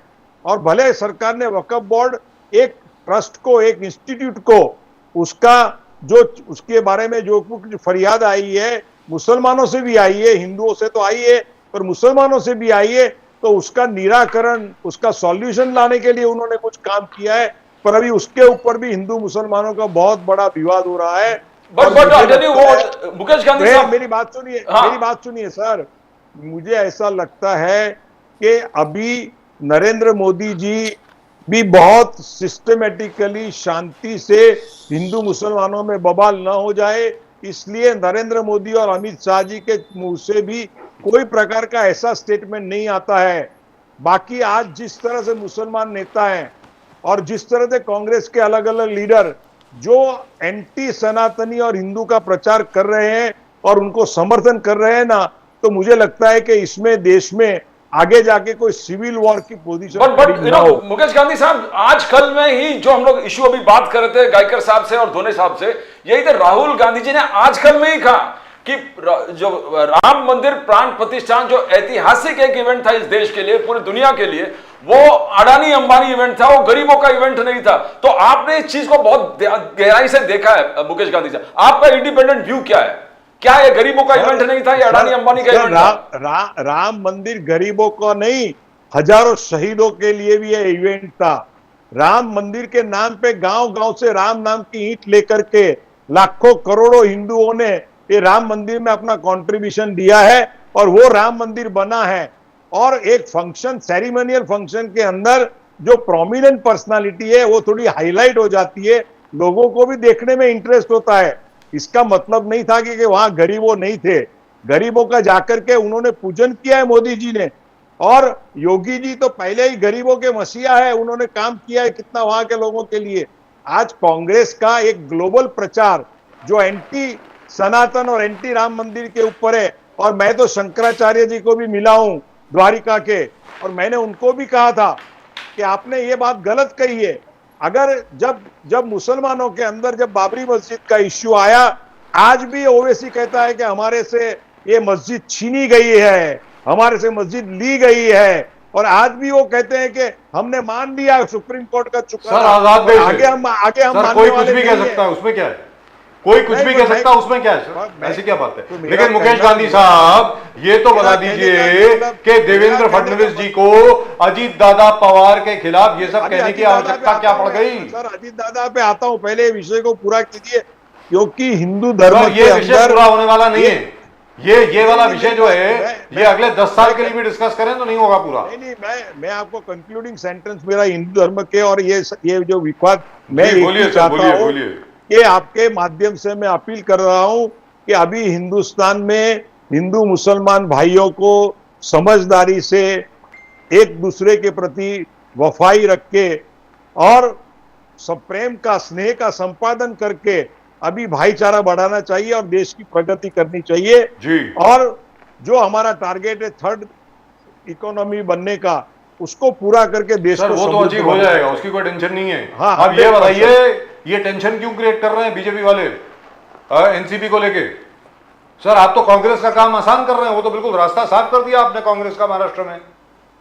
अभी देवेंद्र फडणवीस जी ने ये जो बात कही है वो मैंने सुनी नहीं है। मैं आपने नहीं सुनी, सारी दुनिया ने सुनी, अकेले आपने नहीं सुनी। नहीं, मेरी बात सुनिए, मैं 2-3 दिन से यहाँ पर एक बात फिर वो प्रदीप जी जो बोल रहे हैं ना अंबानी अडानी दोबारा आ गया। हाँ बोलिए जी। वो क्या है, अंबानी के पड़ोसी हैं सर आप, इसलिए आप सुनते नहीं है। बोलिए जी। देखो ऐसा है जी। जो नजदीक होते हैं ना वही ज्यादा दूर होते हैं। हाँ सर, कैसा है ना, एक शायर ने कहा ना कि भरी भीड़ में है शंका अकेलेपन गोल गोल कर दी बात। हाँ, बस आगे मुझे मुकेश गांधी भरी साहब, भीड़ में आप भी बिल्कुल गांधी जी की तरह हैं। जब गांधी जी जवाब नहीं देना चाहते थे वो भी कोई गीता का श्लोक, कोई पुराण से श्लोक, कोई अपने उपनिषद से श्लोक सुना देते थे और मतलब जवाब नहीं देते थे। महात्मा गांधी ने सिखाया आपने। नहीं, महात्मा गांधी जी तो ईश्वर अल्लाह तेरे नाम कहते थे। हाँ बिल्कुल, जो भी है। डोने साहब बोलिए, डोने साहब कुछ बोलना चाह रहे हैं please. 1 second Mukesh Gandhi sahab, I am coming to you, 1 minute ji. Dhone sahab बोलिए। देवेंद्र फडणवीस जो है, जो उन्होंने बात बोली है जी, वो प्रेशर में आके बोली है कि उनके पूरे महाराष्ट्र के कार्यकर्ताओं की ये भावना है कि अजित पवार को क्यों साथ में लिया। हमारी बात हुई भाजपा के नेताओं से, कहीं ट्रेन में होती है, कहीं गए, कहीं मुलाकात हुई शादी में, कहीं पे भी मुलाकात होती है, तो वो हमेशा बोलते हैं कि भाई उन्होंने एकनाथ शिंदे को लिया, पार्टी अलग किए, यहाँ तक ठीक है, अजित पवार को लेने की क्या जरूरत थी जी। अजित पवार की विचारधारा अलग है। अब हिंदुत्व के लिए उन्होंने शिवसेना को तोड़ा, शिवसेना वाले हिंदुत्व के लिए चले गए, ये एकनाथ शिंदे वगैरह सब लोग जो है हिंदुत्व के लिए चले गए, उनके साथ वो अब्दुल सत्तार भी हिंदुत्व के लिए गए। और फिर अभी ये तो हसन मुशर्रफ साहब है, अजित पवार साहब, ये जो है 3 दिन पहले मोदी जी ने बोला था कि इन्होंने 70,000 करोड़ का घोटाला किया और मोदी की गारंटी है एक को भी नहीं छोड़ूंगा, मुझे मोदी की गारंटी है। उन्होंने इस तरह से बात किया सर कि जो भ्रष्टाचारी लोग हैं ना तो डर जाएंगे। ऐसा लग रहा कि आप क्या 2-3 दिन के अंदर जेल में डालती है। लेकिन बाद में उन्होंने अजित पवार को डिप्टी सीएम बना दिया। तो उनका, हमको ऐसा लग रहा कि मोदी जी का कहना ऐसा है कि हम भ्रष्टाचारियों को छोड़ेंगे नहीं, उनको पकड़ के रखेंगे। जितने हिंदुस्तान के भ्रष्टाचारी है, आप जो अत्याचार कर रहे हो उद्धव ठाकरे जी पर, उसका क्या? उद्धव नहीं, ठाकरे जी को कोई- बड़े बड़े सपने आपने दिखा दिए, मंच पर सबसे बड़ा कुर्सी पहले उनका होता था, सिंहासन दे दिया, सिंहासन उनको देते थे, उसके बाद अब वो छोटा होता गया। सब बरोबर कर दिया। फिर बोले कि आप सीएम है, फिर शरद पवार साहब बोले कि कोई सीएम बनेगा नहीं, जब चुनाव होगा उसके बाद हम देखेंगे। फिर वही कांग्रेस भी बोले, कांग्रेस नाना पटोले जी बोले नहीं नहीं। फिर बेचारा उद्धव ठाकरे जी गए सोनिया जी से मिलने, राहुल गांधी कुछ से, नहीं हुआ। वहां भी कुछ नहीं, नहीं हो गया। सुनिए, क्या ये सुनिए, धोखा नहीं है उद्धव ठाकरे जी का? नहीं, ऐसा है कि सभी नेताओं को बोलना पड़ता है कि हमारे पार्टी का मुख्यमंत्री बन सकता है, उनका मनोबल बढ़ाने के लिए वो ऐसा भी इनको भी लगने को होना, राष्ट्रवादी कांग्रेस को कि हमारा भी सीएम हो सकता है, कांग्रेस के भी लोगों को लगने को होना कि हमारा भी सीएम हो सकता है। तो इसीलिए सब पार्टी को लगता है कि अपने कार्यकर्ताओं को मनोबल क्यों हमने गिरने वो देना। कुर्सी छोटा क्यों कर दिया मंच पर? मंच पर जब कुर्सी उद्धव जी के बड़े होते थे, वो छोटा क्यों किया धोनी साहब आपने? नहीं, उद्धव ठाकरे साहब ने बोला था कि ऐसा मत करो, अलग कुर्सी मत रखो, सिंपल कुर्सी रखो। अच्छा, उद्धव ठाकरे जी ने साहब खुद ने बोला। खुद बोला। हाय, शाबाश। बेशक उद्धव जी बोले, आपको बोले कि आप ही सीएम बोलो, आपको आप डिक्लेयर करो सीएम, मैं उसको पार्टी में देता हूं। फिर भी शरद पवार नहीं सुने, फिर भी नाना पटोले नहीं सुने। सुनिए, उद्धव ठाकरे साहब ने ये थोड़ी बोला कि मुझे सीएम घोषित करो। उद्धव संजय राउत तो चिल्ला रहा था रोज। नहीं, संजय राउत साहब ने बोले, बात बराबर है, लेकिन उद्धव ठाकरे साहब ने बोले कि वे पहले ये बना। देखिए, संजय राउत साहब है शिवसेना के प्रवक्ता, वो तो उनकी बाजू रखेंगे, उनकी पार्टी की बाजू रखेंगे। लेकिन उद्धव ठाकरे साहब ने क्या बोले कि भाई ये अगर आपने मुख्यमंत्री पद बाद में करेंगे, जिसकी ज्यादा सीटें उसका मुख्यमंत्री ऐसा तय करेंगे, तो दूसरे पार्टी वाले अपने मित्र पक्ष में सीटा गिराएंगे। उनका भी सही बात है। बट दोनों साहब, ये जो आपका दोगलापन है ना, आप जब योगी आदित्यनाथ बोलते हैं कि पार्टी लगाओ, नाम प्लेट डिक्लेयर करो, कौन दुकान के अंदर है वो बोर्ड बाहर होना चाहिए, तो आपने उसका विरोध किया। मगर विक्रमादित्य आपके लीडर, कांग्रेस लीडर हिमाचल प्रदेश में जब बोले कि पार्टी लगाओ, पार्टी डिस्प्ले होना चाहिए, बोर्ड डिस्प्ले होना चाहिए, तो ये दोगलापन है कि आप यहां पर विरोध करते हो और वहां आपके ही कांग्रेस हिमाचल प्रदेश के कह रहा है कि पार्टियां लगाना पड़ेगा, नाम डिस्प्ले करना पड़ेगा, कौन है अंदर डिस्प्ले करना पड़ेगा। तो प्रॉब्लम क्या है वहां पर दोनों साहब? तो किसने बोला ऐसा कि भाई इसका विरोध किसने किया? ऐसा कोई ऑफिशियल स्टेटमेंट आया? ऑफिशियली आपने बुला दिया, विक्रमादित्य को वेणुगोपाल जी ने बुला दिया दिल्ली में, बोले ये सब क्या कर रहे हो आप, नहीं होना चाहिए। नहीं, ठीक है। देखिए, कंट्रोवर्सी नहीं होनी चाहिए, यही रहता है। और ये इनका जो मैनिफेस्टो है भाजपा का, देखिए उनको बीप जो है, बीप गोवा में चलता है, बोले हिमाचल प्रदेश केरल में चलता है। नहीं, केरल में चलता है इनको बीप, हिंदुस्तान में बीप नहीं चलता। केरल में बीप को मान्यता देते हैं, गोवा में उनके इसमें कि हम बीप को मान्यता देंगे। बाकी ये तो दोगलापन बीजेपी का दोगलापन है। लेकिन तो यहाँ पर मैं आपसे जानना चाहता हूँ धोनी साहब, इसके पहले कि मैं शंकर गायकर साहब के पास आऊँ, इसमें तकलीफ क्या है? For example, even in BMC, as mister Mukesh Gandhi will bear everybody out, जो गुमाश्ता लाइसेंस बीएमसी देती है शॉप्स एंड एस्टैब्लिशमेंट्स एक्ट के तहत, you have to display a board कि यहाँ का प्रोपराइटर कौन है, जीएसटी नंबर क्या है, रजिस्ट्रेशन नंबर क्या है। That same law applies everywhere. उसमें तकलीफ क्या है? मतलब क्या, मतलब आप अपनी मैं ये समझता हूँ अपनी पहचान के ऊपर तो हर एक को गर्व होना चाहिए ना। अपनी पहचान छुपाना क्यों चाहते हो धोनी साहब? नहीं, बराबर है। वो अगर ये रूल होता है तो कोई उसमें कोई बुरी बात नहीं है, लेकिन ये जो मुद्दा निकाल के लाया है ये पॉलिटिकल है। ये कैसा है, अभी भाजपा वाले भी हिंदुत्व का नाम लेते हैं, ओवैसी उनका आदमी है। ओवैसी के भाई ने बोला कि राम की माँ कहाँ जनी, अकबरुद्दीन ओवैसी ने, वो जेल के सलाखों में रहना चाहिए था, जेल में सड़ना चाहिए था। हमको भी उसका गुस्सा है, हमको लगा कि उसके अगर वो सामने आया तो उसको जूते से मारो, ये हमारे दिल में भावना थी। अकबरुद्दीन ओवैसी को हमको लग रहा था कि जूते से मारना चाहिए, तो लेकिन बीजेपी ने उसको जल्दी छोड़ दिया। और पूरे हिंदुस्तान में एमडी एमएस की 100 सीटें दिए, अकेले ओवैसी को 100 सीटें दिए। ओवैसी का कितना क्यों रहता है? ओवैसी का भाई जेल में क्यों नहीं है? सबके यहाँ ईडी की रेड होती है, ओवैसी पे ईडी की रेड क्यों नहीं होती है? ओवैसी का भाई पे जेल क्यों नहीं होती है? और हिंदू विरोध में बोलता है हमेशा ओवैसी का भाई। तो ये क्या कर रहे, मोदी जी क्या कर रहे हैं, ये भाजपा की सरकार क्या कर रही है? इसके बारे में आदरणीय सम्मानीय शंकर गायकर साहब बताएंगे। शंकर गायकर साहब, ये क्या है? जी बोलिए। हाँ, ये जो है ना, सर बोलने दीजिए ना, शंकर जी को बोलने दीजिए सर। आज राजीव जी, ये बीजेपी का, हमारे दोस्त ने जो कहा ना, कांग्रेस के हैं भले हैं, पर बीजेपी का ये जो दोगलापन है ना, वो अच्छा नहीं है। बीएचपी के लोग या बजरंग दल और आरएसएस के लोग भी इससे बहुत ही दुखी है। और बीजेपी तो इसी पूछ के लेते ना कारण सर, अपनी वोट की तो जो जनाधार विश्व हिंदू की परिषद से पूछ लेते हैं, कम कर रही है। अरे गांधी नहीं, साहब गायकर वह साहब, शंकर जी से पूछ लेते हैं ना, मैं एक मिनट। सर गायकर साहब को कुछ बताना चाहता हूँ कि हेलो, बोलिए बोलिए। आवाज आ रही हाँ, गायकर yes, साहब? yes. हाँ बोलिए ना, बोलिए बोलिए हाँ, बोलिए। गायकर साहब ऐसा है, आपको मैं बताता हूँ कि हम कांग्रेस में रहते लेकिन हमको भी हिंदू धर्म से बहुत प्रेम है। मेरे बेटे का नाम पृथ्वीराज रखा मैंने, 8 साल का बेटा है। मैं राजकारण 20 साल से कर रहा हूँ। मेरे बेटे का नाम पृथ्वीराज है, पृथ्वीराज चौहान के नाम से रखा है मैंने, जो राजा था, ये महाराजा था। एक मेरी लड़की का नाम जो रखा है, एक ब्राह्मण समाज के डॉक्टर है, उन्होंने बताया, संहिता जो है, सुश्रुत संहिता, वाग्भट सुश्रुत संहिता, संहिता। हाँ ये संहिता, मेरे लड़की का नाम संहिता है। तो हम भी हिंदू धर्म श्रुति का पूरा स्मृति पूरा पालन श्रुति करता है। स्मृति ग्रंथ है हमारे। हाँ श्रुति ग्रंथ है। तो मेरी लड़की का नाम संहिता है, मेरे लड़के का नाम पृथ्वीराज है। तो हम भी हिंदू धर्म को उतना ही मानते हैं। बीजेपी वाले तो इतने ढोंगी है, वो हिंदू धर्म को मानते हैं, ढोंग करते हैं, गायकर सिर्फ ढोंग ढोंग है करते चलिए, हैं। गायकर साहब गायकर पूछ साहब, लेते हैं। इससे ज्यादा हम ये मानते हैं। आपको सपोर्ट गायकर बीजेपी साहब को का धुलाई बीजेपी कर रहा है। है, बीजेपी का धुलाई कर रहा है, आपको सपोर्ट कर रहा है गायकर साहब, बीजेपी का धुलाई कर रहा है। ओवैसी के बारे में बताया ना गायकर सर। साहब, हाँ सुनिए, और हमने अरे बीजेपी के गायकर साहब को कई- बोलने तो दो सर, ढोने नहीं, साहब। मैं गायकर साहब की से बात कर रहा हूँ, गायकर साहब बाद में बोलेंगे। सुनिए गायकर साहब, हम भाजपा के कार्यकर्ताओं की बात करते हैं ओवैसी के खिलाफ कि ओवैसी हरामखोर है, उसको जूते से मारना चाहिए, उसके शाबाश। भाई को जेल के हो सलाखों गया में रखना काम। चाहिए, हम खुलेआम बोलते हैं। तो बीजेपी के कार्यकर्ता उसके बारे में सहानुभूति रखते हैं, ओवैसी के बारे में क्यों? तो मैंने उनको बोला कि आपको हिंदू धर्म से ज्यादा प्रेम है कि बीजेपी से प्रेम है?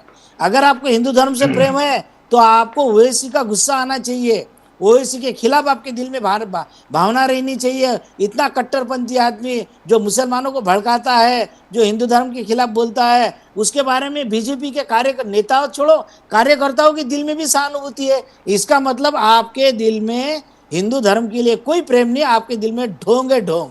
चलिए, आप गायकर साहब को बोलेंगे। बीजेपी के शंकर साहब अब आप बोले, ढोने साहब बहुत हो गया, आप शंकर जी को बोलने दीजिए। शंकर जी बताएं प्लीज। नहीं, वो सुधीर डॉक्टर जी का तकलीफ ये है, उनकी प्रॉब्लम ये है कि अपने आप को इतने अच्छे प्रकार से वो हिंदू बता रहे, बच्ची का नाम ये, लेकिन उनको मालूम नहीं उसी पृथ्वीराज चौहान का इतिहास कांग्रेस ने 1.5 पन्ने में समेट लिया है। मैं बहुत आगे की बात नहीं करता हूं। इनको जो अच्छा लगता है वो जरा यही, सुधीर जी अपने वरिष्ठ जो नेता है ना, वरिष्ठ जो लोग हैं उनको बताइए, राजीव गांधी को बताइए, अपने राहुल गांधी को बताइए, सोनिया को बताइए, जितने भी वरिष्ठ जो लोग हैं, ये नैरेटिव जो है, एक नैरेटिव फैलाने का काम ये लोगों ने आज तक किया है। मैं जैसे सुधीर जी ने कहा ना, उन्होंने बेटे का नाम क्या रखा, ये नाम, तो आज मुझे बताइए यही बात उन्होंने ओवैसी का कितनी बार विरोध में स्टेटमेंट दिया, एक बात उनके खिलाफ कितने बार रास्ते पर इन्होंने डेमोन्स्ट्रेशन किया, एक बात। आज तक इस प्रकार का कोई 15 मिनट हिंदू को हमको दे दो, ये कहने के बाद में कांग्रेस के मुंह में दही जम गया, कहीं पर उन्होंने स्टेटमेंट नहीं दिया। और जो भी, मुझे राजनीतिक बातें नहीं करनी, मुझे ये नैरेटिव फैलाने के कांग्रेस जो काम करती है ना, आज तक 60-65 सालों में कांग्रेस ने हिंदू समाज का, अभी मेरे पहले जो वक्ता बोल रहे थे, विभाजन के तौर से, विभाजन के बाद में आज जो भी हुआ है, मैं किसी एक व्यक्ति को दोषी नहीं मानता हूं, लेकिन इसका सबसे ज्यादा जिसके मत्थे पर ये मटका फूटता है वो कांग्रेस के मत्थे पर फूटता है, ये उन्होंने स्वीकार करना चाहिए। दूसरी बात, इनके मुंह में दही कब जम जाता है, जब हिंदू समाज को कोई डेंगू बोलता है, कोई मच्छर बोलता है, कोई मलेरिया बोलता है, इनके मुंह में दही जम जाता है। आप बहुत अच्छे हैं, लेकिन केवल मीडिया के सामने आप बोलते हैं, रास्ते पर नहीं बोलते, अपने वरिष्ठ अधिकारियों के बारे में नहीं बोलते, जो बोलते हैं वो केवल मीडिया के सामने बोलते हैं। और ऐसे कुछ ही लोग हैं, देखो इनकी बातों को कहीं ऊपर कोई सुना नहीं जाता है। अगर ये बोलेंगे तो डॉक्टर सुधीर साहब को तुरंत पार्टी से बर्खास्त किया जाएगा। ये वास्तविकता उन्होंने, जिन्होंने राम जी का, देखो राम सेतु, राम मंदिर, ऐसे कई मामले हैं। और दूसरा ऐसा है, ये जो बोलते हैं सर्वधर्म समभाव, ये भाईचारा की बात करते हैं। आज हिंदू समाज आज चारा बन गया है, और किसको भाई बोलेंगे? आज बांग्लादेश के अंदर जो हिंदू 1% रहा है, उसका अस्तित्व नहीं है, उसके नवरात्रि में पैसा मांगा जाता है, उसकी हत्या की जाती है, उसको जलाया जाता है। बांग्लादेश का हिंदू आज मरने के कगार पर है, इसके इनके मुंह में दही जम जाता है। ये सर, नहीं बुला लीजिए ना बोलते। उनको इधर। और ये जो नहीं ये जो सर, उनको बोलते हैं इधर बुला लीजिए ना। हाँ जी, मेरा ये कहना है कि उनको परमिशन क्यों नहीं देते आने की? बेचारे कोई 45,000 के करीब नहीं border के हमने ऊपर खड़े देखो हैं। परमिशन नहीं, हमने स्वीकार बुला किया लीजिए है। ना। विश्व हिंदू परिषद ने आने वाले कई हजारों बांग्लादेशी को हमने यहाँ स्वागत किया आने के लिए, जो हिंदू है। हमने जो ये एनआरसी वगैरह ये सारे जो खेल ये खेलते हैं, ये केवल मुसलमानों को ललचाने के लिए करते हैं।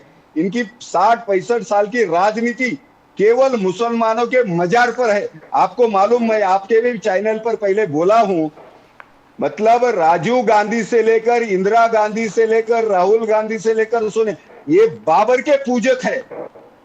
इन्होंने ये सच स्वीकारना चाहिए, जो बाबर के पूजक है, जिनको वहां जाने से आनंद लगता है, मुसलमानों की पैरवी करने के बाद में जिनके मन में सुकून होता है, ये जो है। और फिर बोलते हैं मजहब नहीं सिखाता आपस में बैर रखना।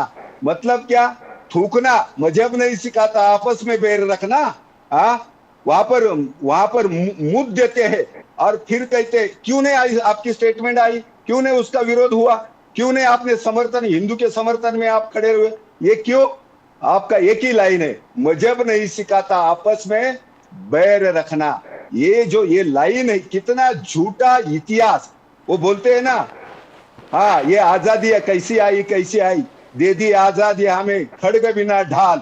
ये इस सदी का सबसे मक्कार गीत किसी हरामी ने लिखा है।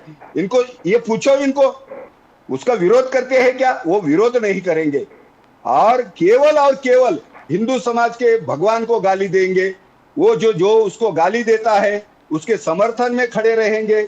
और जब समय आता है तो परिस्थिति के अनुसार नैरेटिव कैसा फैलाना है ये इनको शंकर कायकर जी, आपको एक चीज याद दिला दूं, धोने साहब आपको भी और मुकेश गांधी आपको भी, आज दो बहुत बड़ी हस्तियों का जन्मदिन है साहब। एक तो हमारी लता मंगेशकर जी, दूसरे सरदार भगत सिंह, शहीद आजम भगत सिंह का आज जन्मदिन है, याद रख लीजिए। तो शंकर कायकर जी, आपने जो बात कही अभी, बिना खटक बिना ढाल वगैरह वगैरह जो भी आपने बात करी, मैं आपसे जानना चाहता हूं, अभी तक सरदार भगत सिंह को, शहीद आजम भगत सिंह को आज तक भारत रत्न क्यों नहीं दिया गया? आप बताएं सर। Very good. नहीं बिल्कुल, ये देखो समय आएगा। मैंने ये कहा ना, सरदार भगत सिंह को भारत रत्न देने की क्या आवश्यकता है? अरे वो भारत रत्न ही है, आवश्यकता नहीं है उसको, मैं मानता हूं उनको नहीं है, हमारी तरफ से कुछ करना चाहिए ना। वो देने से मुझे कभी कभी लगता है, मेरी व्यक्तिगत बात, जो आपने मेरा इतिहास आपको मालूम है सर, मैंने जो त्याग किया है, बलिदान किया, ये मेरी बड़ी पन नहीं है, ये मैं केवल कर्तव्य करता हूं। और आपको भी मैं कहना चाहता हूं, जैसे सावरकर जी को भारत रत्न नहीं दिया बोलते हैं, अरे वो रत्न की गरिमा जो है ना वो गिर जाएगी। मैं ये कहना चाहता हूं, कभी कभी मेरे मन में आता है, अरे वो हिमालय जैसे व्यक्ति है जिनके कारण आज हिंदू समाज का हर युवा प्रेरित होता है। जो बोलता है, केवल गीत नहीं गाता, वो उन्होंने जीवन भर, पूरा परिवार ने, विद्यावती ने कहा खुलेआम, देश में बर्बादी है, लानी माँ की आजादी है, आओ बहनों गीत गाओ, मेरे भगत की शादी है, ये मेरी माँ कहती है लाल डूंगरपुर में। पूरा परिवार गुलाब जाम बांटा जाता है। आज मैं ये भूलता नहीं हूं, मेरी प्रेरणा है भगत सिंह। और जब भी समय आएगा, ऐसे हजारों भगत सिंह विश्व हिंदू परिषद बजरंग दल ने तैयार किए हैं। इसलिए मैंने कहा, एक परिवार नहीं गया है, ऐसे 6 लाख से अधिक परिवार इस आजादी के लिए मर मिटे हैं। इनको पूछो, कभी भगत सिंह के गांव जाकर आए हैं क्या? ये अब्दुल हामिद के गांव जाकर आए हैं क्या? शहीद उस्मान जो राष्ट्र के लिए पाकिस्तान को, वो कभी हारा नहीं, पाकिस्तान के साथ गया नहीं, करोड़ों रुपए की उसको लालच दी गई। लेकिन उस्मान ये देश का वो राष्ट्र भगत है, इनको पूछो। उसको ऑफर दिया गया था कि इनके आपको जो चीफ नेता ऑफ जो है, कितने चीफ ऑफ उनके आर्मी पास स्टाफ बना उनके रहे घर हैं, पे आइए। गए। करेक्ट, जिन्ना ने लेकिन खुद राजीव ऑफर जी, दिया था। मुझे भी एक बात याद आती है। एक सेकंड सर, ढोने साहब कुछ बोलने वाले बड़े उतावले हो रहे हैं। ढोने साहब मैं नहीं बोल बोलिए। रहा सर, मैं नहीं बोल रहा हूँ, गांधी जी बोल रहे हैं, मैं नहीं बोल रहा हूँ। नहीं, गांधी जी बोलिए, मुकेश गांधी जी। हाँ सर, इसमें क्या है, जैसे मुकेश अंबानी मेरे पड़ोसी है ना, वैसे लता मंगेशकर दीदी भी मेरी पड़ोसी है, जी। प्रभु कुंज में रहती है। जी। और मैं उनका स्वर्गवास होने से 2 साल पहले उनके साथ 15-20 मिनट बैठा था, और हमारे पूज्य पांडुरंग शास्त्री जी की लड़की दीदी का मैं मैसेज उनको दिया था। वो पल मैं कभी भी भूलूंगा नहीं। और ऐसी सरस्वती देवी तो हमको, हिंदुस्तान को कब मिलेगी हमें पता नहीं है। जी। दूसरी बात मैं कहता हूं शहीद भगत सिंह की, जी। कि शहीद भगत सिंह की मां जब उसको जेल में रखा गया, तब मुझे वो प्रसंग याद है, वो मैंने इतिहास के पन्नों में पढ़ा है, कि उसको मिठाई देने को गई, उसको जो पसंद थी वो मिठाई, और उसकी आंखों में से आंसू आने लगे। तब भगत सिंह ने उसके आंसू पोंछे, और कवि पीछे से कहता है कि मत रोना कि तू है भगत सिंह की मां, कि मर के भी तेरा लाल मरा नहीं, कि डोली चढ़ के तो लाते हैं दुल्हन सदी। Right. Now, ये भगत there's सिंह a का- question ये which जो शंकर भगत- गायकर साहब asked. It's a very important question. उन्होंने कहा कि भाई जहां तक कांग्रेस का सवाल है, कांग्रेस ने हमेशा भगत सिंह के इतिहास को, ब्रिगेडियर उस्मान के इतिहास को, शहीद havildar company quarter master Abdul Hamid के इतिहास को हमेशा आपने क्यों सप्रेस किया है सर? और उसके अलावा नेताजी सुभाष चंद्र बोस को भी आप सप्रेस करते रहे हैं, ऐसा क्यों है ढोने साहब? सिर्फ नहीं, नेहरू को सुनिए। आगे बढ़ाने के लिए, सिर्फ नहीं नेहरू नहीं, और ऐसा गांधी को है आगे कि बढ़ाने- सब ये, अभी मेरी बात सुनिए। बोलिए सर, बोलिए प्लीज। ऐसा है कि ये जो गलतफहमी, पंडित नेहरू जो है ना, इनके सुभाष चंद्र बोस की लड़की को कई सालों तक पंडित नेहरू ने मदद की है, और पंडित क्या नेहरू मदद होंगे अनीता लाल फैफ की बहादुर बात कर रहे हैं। शास्त्री, अनीता फैफ की वो, बात कर रहे हैं सर। जी, हाँ, बोलिए। और बाद उनकी लड़की को भी मदद किया है। जी, मैं उन्हीं की बात कर रहा हूं। जी। लाल मतलब बहादुर उनका सारा शास्त्री, किया हुआ अपमान ढोने साहब, नहीं, मतलब सुभाष जी का कुछ जो नहीं अपमान किया, शुरू से कुछ किया हुआ नहीं, अपमान नहीं, भूल नहीं, गया, उसके नहीं, लड़की नहीं, को नहीं, संभाला। नहीं, कैसे सुनिए, कैसा सुनिए। इतिहास बता रहे हैं आप? नहीं, कैसा वो इतिहास देखिए, बता रहे हैं? देखो, सुनिए, सुनिए। इस देश का पहला प्रधानमंत्री सुभाष बाबू, ये याद रखो। बिल्कुल ये बिल्कुल ये बिल्कुल, आपको बिल्कुल, सुनिए। United India. कबूल करो। मेरी कांग्रेस बात- कोई नहीं, कबूल नहीं कांग्रेस- करती है कि ये सुभाष कांग्रेस की बाबू हमेशा स्टाइल इस है। देश का पहला प्रधानमंत्री है। ये सिलेक्ट नहीं। प्रधानमंत्री है, और ये इलेक्ट प्रधानमंत्री है। अभी दुनिया ने सुनिए। 6 राष्ट्र ने उसको प्रधानमंत्री बनाया है। आपके नेहरू जी को किसने प्रधानमंत्री बनाया, बताइए जरा? देश ने। सुनिए, मेरी बात तो सुनिए अभी। केवल महात्मा जी को ब्लैकमेल करके प्रधानमंत्री कोई बनता है क्या? नहीं, नहीं, ऐसा इतिहास नहीं। थोड़ा तो नहीं, पढ़िए, नहीं, कितने नहीं, वोट नहीं। मिले उनको? नहीं भाई सुनिए, साहब, सुनिए। थोड़ा तो नहीं, इतिहास नहीं, पढ़िए अरे डॉक्टर साहब। आप जरा मेरी बात सुनिए। ये जो है सुभाष चंद्र बोस जो है, उनकी जो बटालियन थी, उनके 2 नाम थे, मालूम है आपको? जी। तो उसमें वो सुभाष चंद्र बोस जो है, वो महात्मा गांधी जी को मानते थे। महात्मा गांधी जी के नाम से उन्होंने एक बटालियन बनाई थी, और पंडित नेहरू को भी इतने मानते थे वो। पंडित नेहरू और गांधी जी दोनों का सम्मान करते थे। तो ये सुभाष चंद्र इतिहास बोस जो है, सम्मान अरे करते सिर्फ थे। यही नहीं है ढोने साहब, आप असली बात तो हाँ। भूल गए।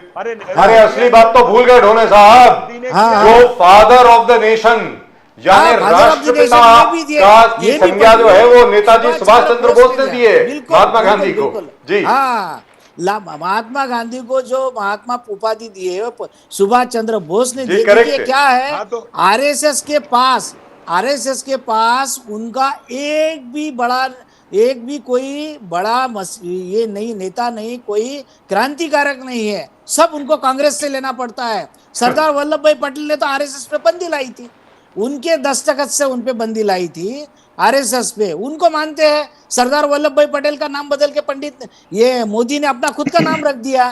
तो ये जो है ना, सरदार वल्लभ भाई पटेल की भी कांग्रेस के थे, और महात्मा गांधी को मानते थे, पंडित नेहरू को अपना नेता मानते थे, और सुभाष चंद्र बोस भी गांधी जी को मानते थे।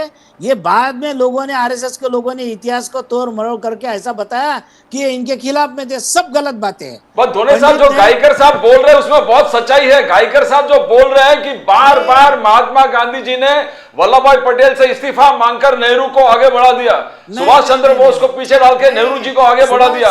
ये इतिहास गवाह है। जो गायकर साहब बोलो इसमें तत्व है। सुनिए सुनिए, गांधी जी, ये नाम जो है ना, गांधी जी, फिरोज गांधी, ये गांधी नाम आपको क्यों लेना पड़ा? जो फिरोज के संतान जो है, फिरोज खान की संतान है, उसको सर गांधी नाम उसका खान नहीं है। अरे सर, मैं हाथ जोड़ करके आपके सामने बोलता हूँ, मैं पूरे परिवार को जानता हूँ सर, मैं पूरे परिवार को जानता हूँ। उनका नाम गांधी था, GHANDY। उनकी माता जी का नाम इंजीनियर था पहले। सर ऐसा मत बोलिए, शंकर गायकर साहब आप गलत बोल रहे हैं, please. No, sir. I have met Firoz Gandhi's. I have met Firoz Gandhi's sister, Alu Dastoor. I have interviewed her in 1993, right here in Mumbai. She used to live in Kolaba. Sir, please. अभी भी नवसारी में उनका घर है। Sir मत बोलिए please ऐसे, ये बात मत लाइए। हाँ, इतना जरूर है कि GHANDY को चेंज करके GANDHI कर दिया गया महात्मा गांधी जी के कहने पे, which is true. But let's not go there, please. Gentlemen, please. We have had a very nice discussion. उस तरफ मत जाइए। जी, मैं दोनों साहब से ये पूछता हूं, देखो लोकतंत्र को बचाने का राहुल गांधी जी बार बार कर रहे हैं और हम लोग देख रहे हैं सिंसियर एफर्ट है राहुल गांधी जी का कहना है कि हमको लोकतंत्र को बचाना है, संविधान को बचाना है। मगर आज पाकिस्तान ने फिर कश्मीर का इशू उनका में लिया यूनाइटेड नेशंस में, और राहुल गांधी जी नेशनल कॉन्फ्रेंस के साथ खड़े हैं जो बोल रहा है आर्टिकल 370 को हम रीइंस्टेट करेंगे। तो इंडिया का पोजीशन बहुत वीकन होता है। आप देश के दुश्मन के साथ खड़े हो, पाकिस्तान खुद बोल रहा है कि हमारा आवाज फारूक अब्दुल्ला इंडियन नेशनल कांग्रेस है और कांग्रेस है। तो ये दोगलापन हुआ ना दोनों साहब, कैसे देश के दुश्मन के साथ खड़े हो आप? नहीं, मैं दोनों का जवाब देता हूँ। आपको एक बात बोलता हूँ, सबसे पहले तो गायकर साहब, एक तो मैं आपकी क्षमा चाहता हूँ, लेकिन मैं आपको एक बात बोलता हूँ, एक तो आपको नॉलेज नहीं है या आप झूठ बोल रहे हैं, दोनों में से एक है कि आप बोल रहे फिरोज खान, वो फिरोज खान नहीं, वो मुसलमान नहीं, वो इशू खत्म हो गया, वो इशू खत्म हो गया। अब लेट्स नॉट गो देयर। अब कश्मीर में बात करो, ये आप देश के साथ हो या देश के खिलाफ हो? सर नेशनल कॉन्फ्रेंस कहती है आर्टिकल 370 रीइंस्टेट करेंगे, वो आपके पार्टनर हैं। आपके पार्टनर कैसे हो सकते हैं Dhone sahab? How can they be your partner? Nehru ji के लिए आप जो इतिहास ढूंढोगे, उनके पिताजी का इतिहास ढूंढे, उनके कुल का इतिहास ढूंढिए, जो लिखा गया इतिहास है ना डॉक्टर साहब, आप खुद इतिहास पढ़ कर आइए। मैं ये राहुल गांधी, जिनको मेरा कहना इतना ही है, शंकर गायकर जी पहले पुराने इतिहास में अगर आप जाएंगे तो फंस जाएंगे। शंकर गायकर जी अभी की बात कर लें, शंकर गायकर जी अभी की बात कर लें। कश्मीर पर बात कीजिए ना, दोनों साहब कश्मीर पर बात कीजिए। आज ये मेन इश्यू है, यूनाइटेड नेशंस में इशू उठाया, पाकिस्तान कहा कि कश्मीर में अत्याचार, 370 रीइंस्टेट करना चाहिए। तो एग्जैक्टली व्हाट फारूक अब्दुल्ला, राहुल गांधी जी कह रहे कि लोकतंत्र को मैं बचा रहा हूं, संविधान को बचा रहा हूं, तो दोगलापन हुआ ना? नहीं, देखिए सुनिए, पाकिस्तान के नेताओं के और भारतीय जनता पार्टियों के नेताओं के जो बहुत अच्छे संबंध है, मधुर संबंध है। सुनिए, नहीं पक्की बात है। अरे इनका वैदिक प्रताप RSS का नहीं, सुनिए, नहीं मेरी बात सुनिए सर, अभी मेरी बात सुनिए। कौन सी झूठी डिबेट करते हैं डॉक्टर साहब आप? झूठा डिबेट मत करिए, झूठा डिबेट मत करिए।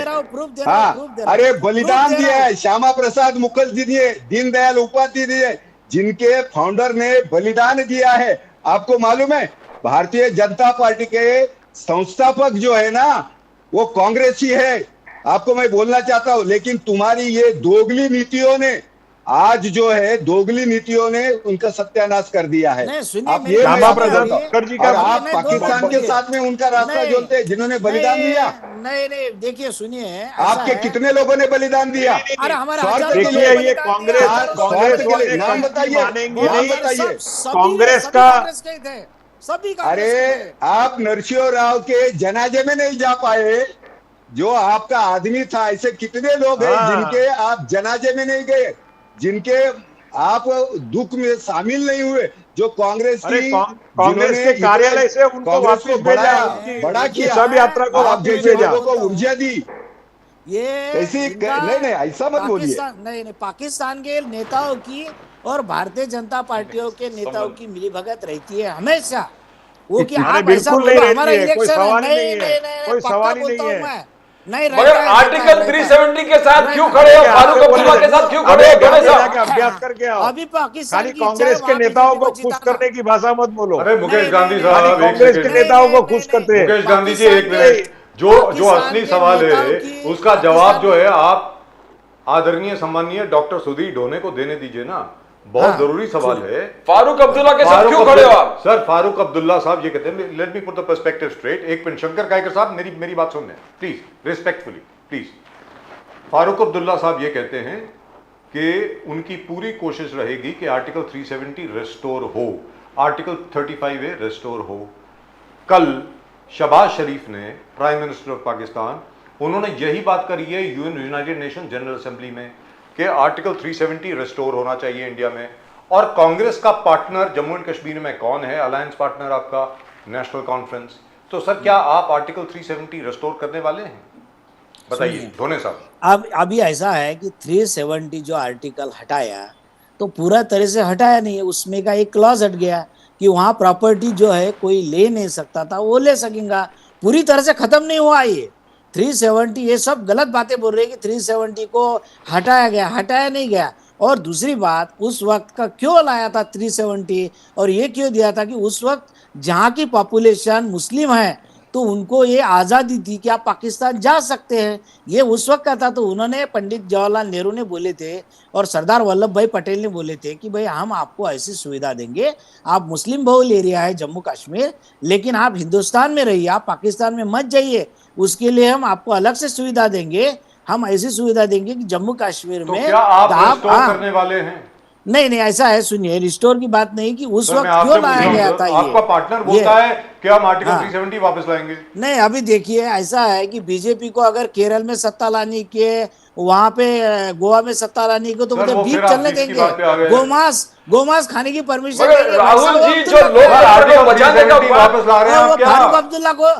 फारूक अब्दुल्ला को वहां सरकार लाने की इसलिए बोल रहे वो। और इन्होंने भी बोले इनके तो पार्टी मगर भाजपा राहुल क्या गांधी है जी का वहाँ पे? दोगलापन है, संविधान को बचाना भी है और ऐसे सेपरेटिस्ट के साथ, उग्र एक्सट्रीमिस्ट के साथ जुड़ना भी है। सुनिए सुनिए, ये जो पाकिस्तान इसमें बीच में कूद पड़ा, पाकिस्तान का कूद पड़ने का कारण ही ये है कि ये कांग्रेस को और नेशनल कॉन्फ्रेंस इनको बदनाम करो।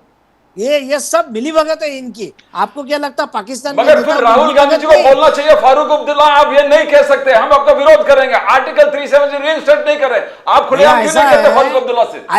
ऐसा अगर वो बोलेंगे तो कश्मीर के लोग वोट देंगे क्या उनको? अरे, सरकार तो लाएगी वोट उनको। की राजनीति है, वोट की राजनीति जो काइकर साहब बोल रहे हैं कि वोट के राजनीति को आप देश को दांव पे लगा देंगे।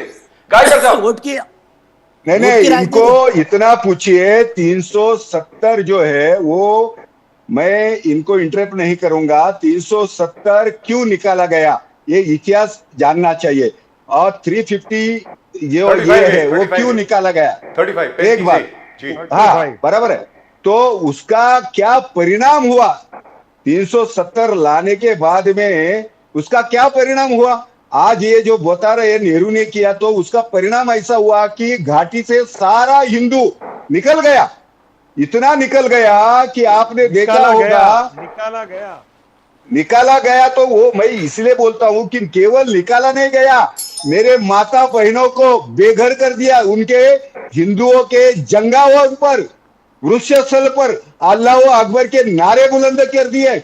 आज भी कोई जाने की हिम्मत नहीं करता, केवल बजरंग दल जाने की हिम्मत करता है। केवल उस आतंकवादी से लड़ने का काम बजरंग दल करता है।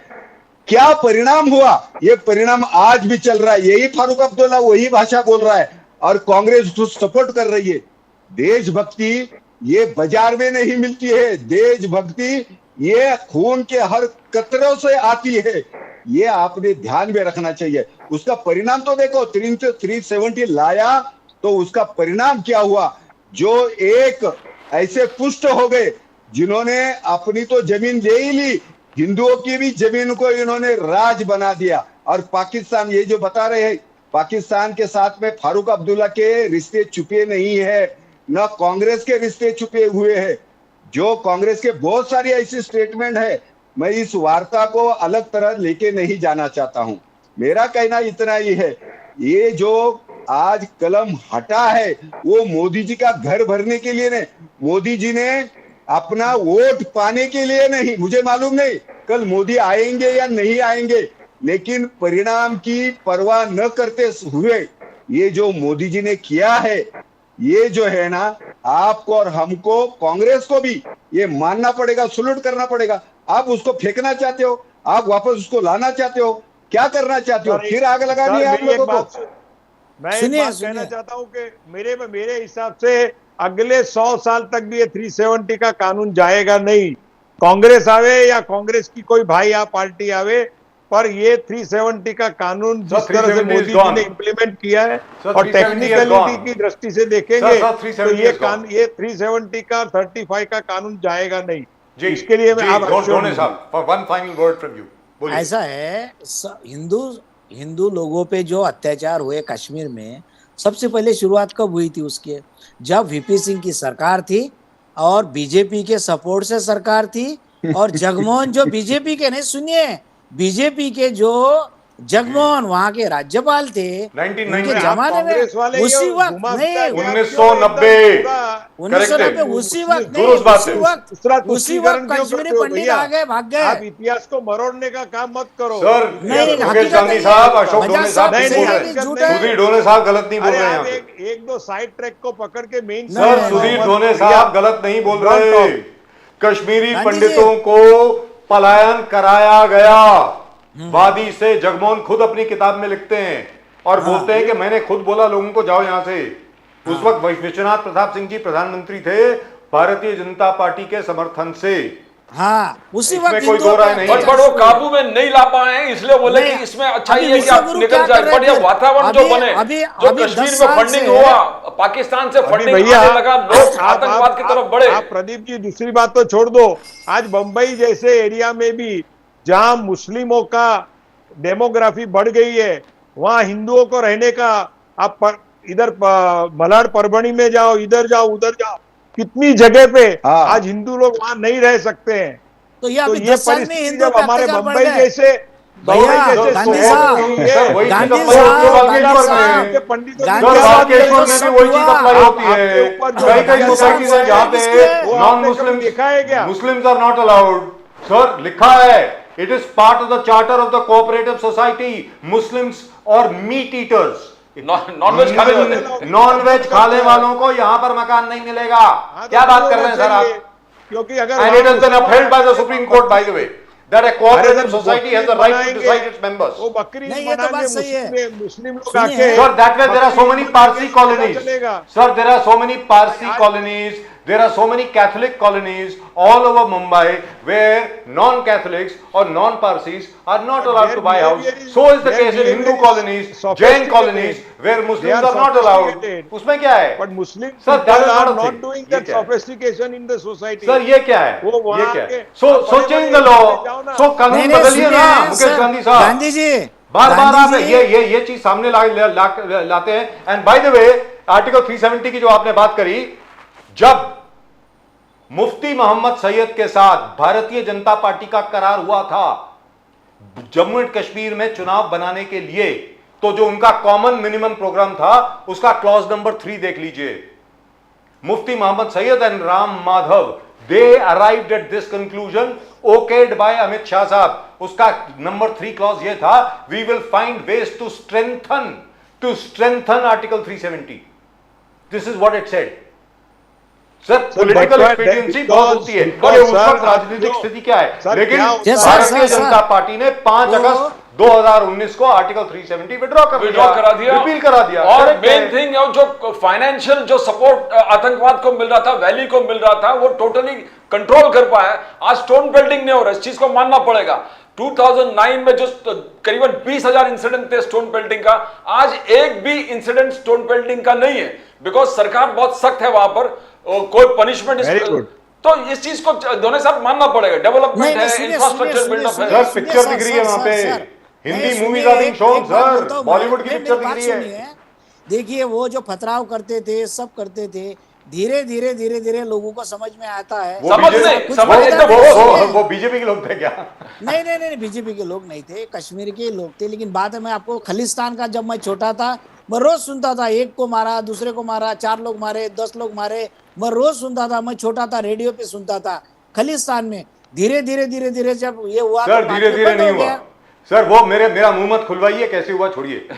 नहीं ठीक है, आई हैव लेकिन कवर्ड एक बात है, पंजाब सर, आई हैव हाँ? Covered Punjab in and out. I was in Delhi at that time. छोड़िए ना उसके, दोनों को सर दोनों को मिक्स मत कीजिए। आपने वहां बढ़ा दिया और आपने खत्म भी किया, बढ़ाया भी आपने और खत्म भी आपने किया।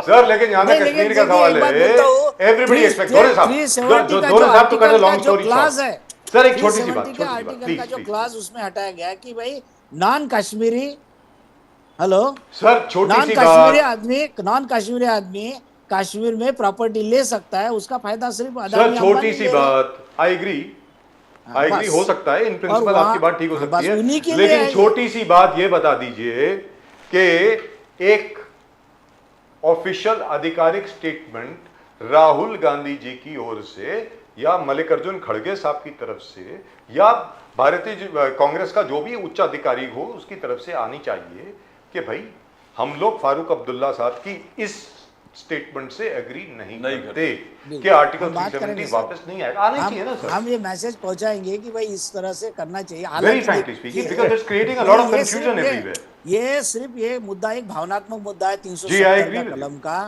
ये इसमें कुछ देश की जनता को कोई फायदा नहीं है, लेकिन ये लोगों की भावनाओं से जुड़ा हुआ है, जी इसमें कोई फायदा नहीं मगर है। आप 370 संविधान का कलम किताब है। लेकर राहुल गांधी जी ने आपके पास भी होगा, सर कांग्रेस के लीडर को बोला कि संविधान का किताब लेकर चलो, मगर ये आप पे डेंट है, राहुल गांधी जी पे डेंट है कि मैं संविधान का बात करता और हम आर्टिकल 370 रिस्टोर करने की बात कर रहे हैं दोनों साहब।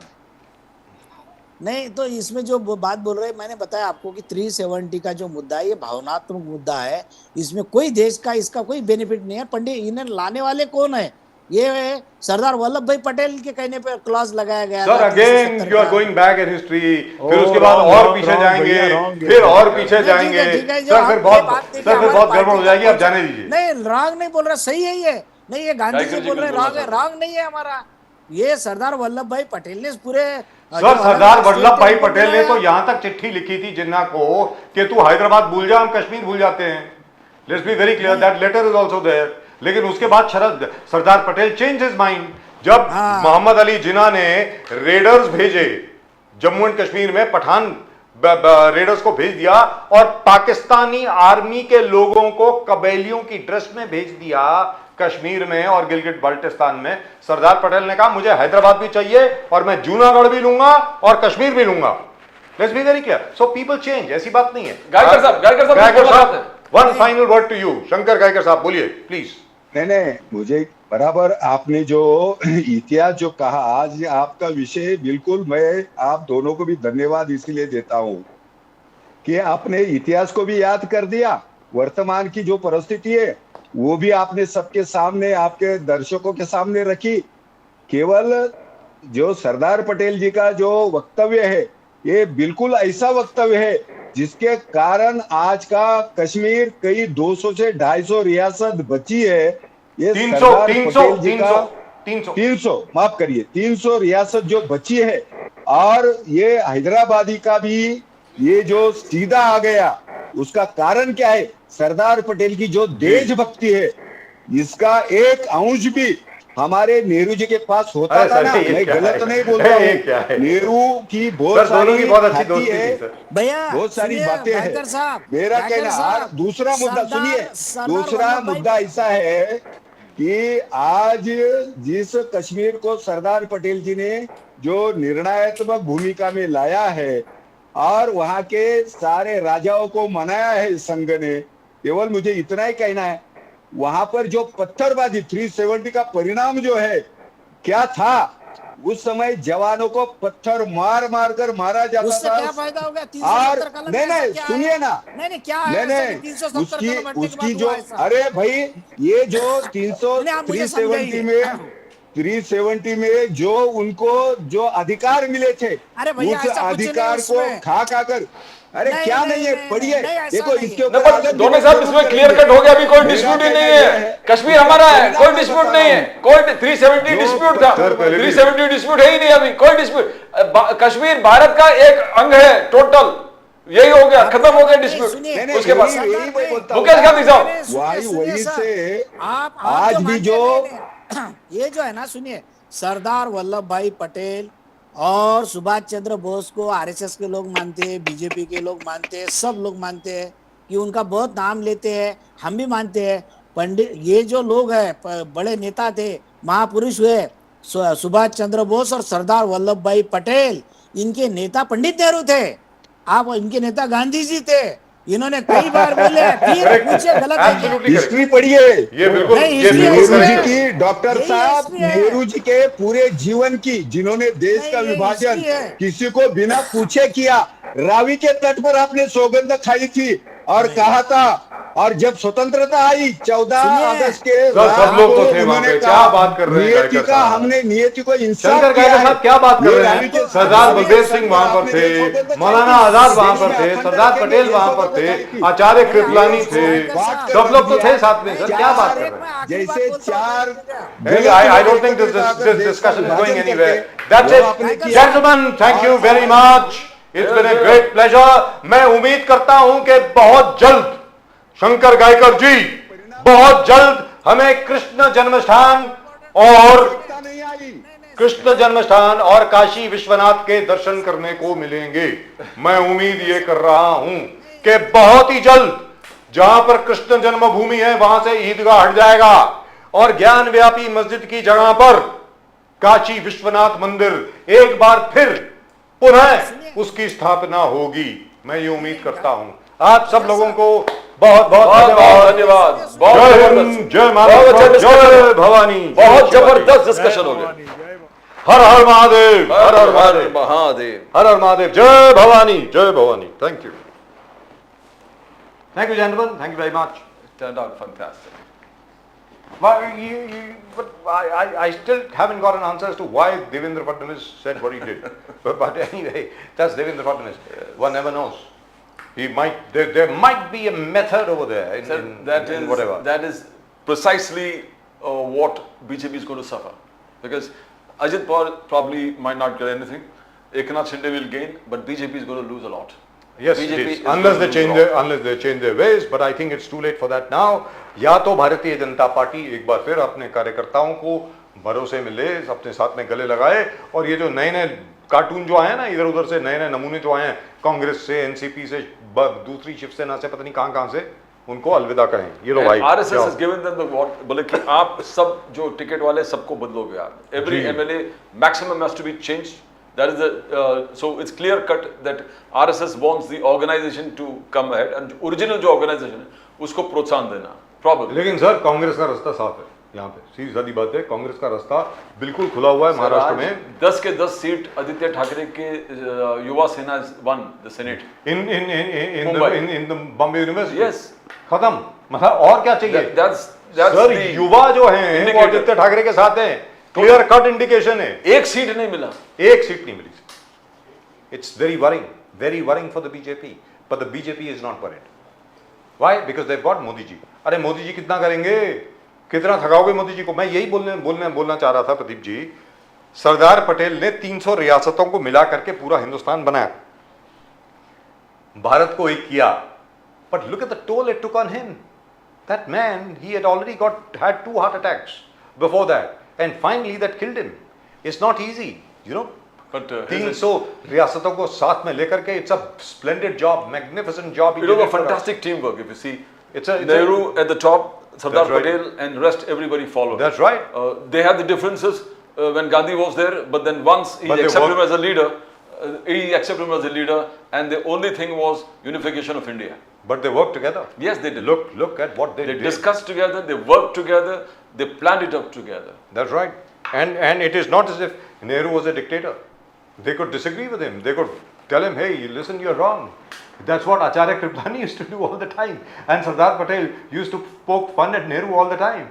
कि यार तेरी अचकन इतनी ज्यादा जो है वो हमेशा इतनी आयरन क्यों रहती है?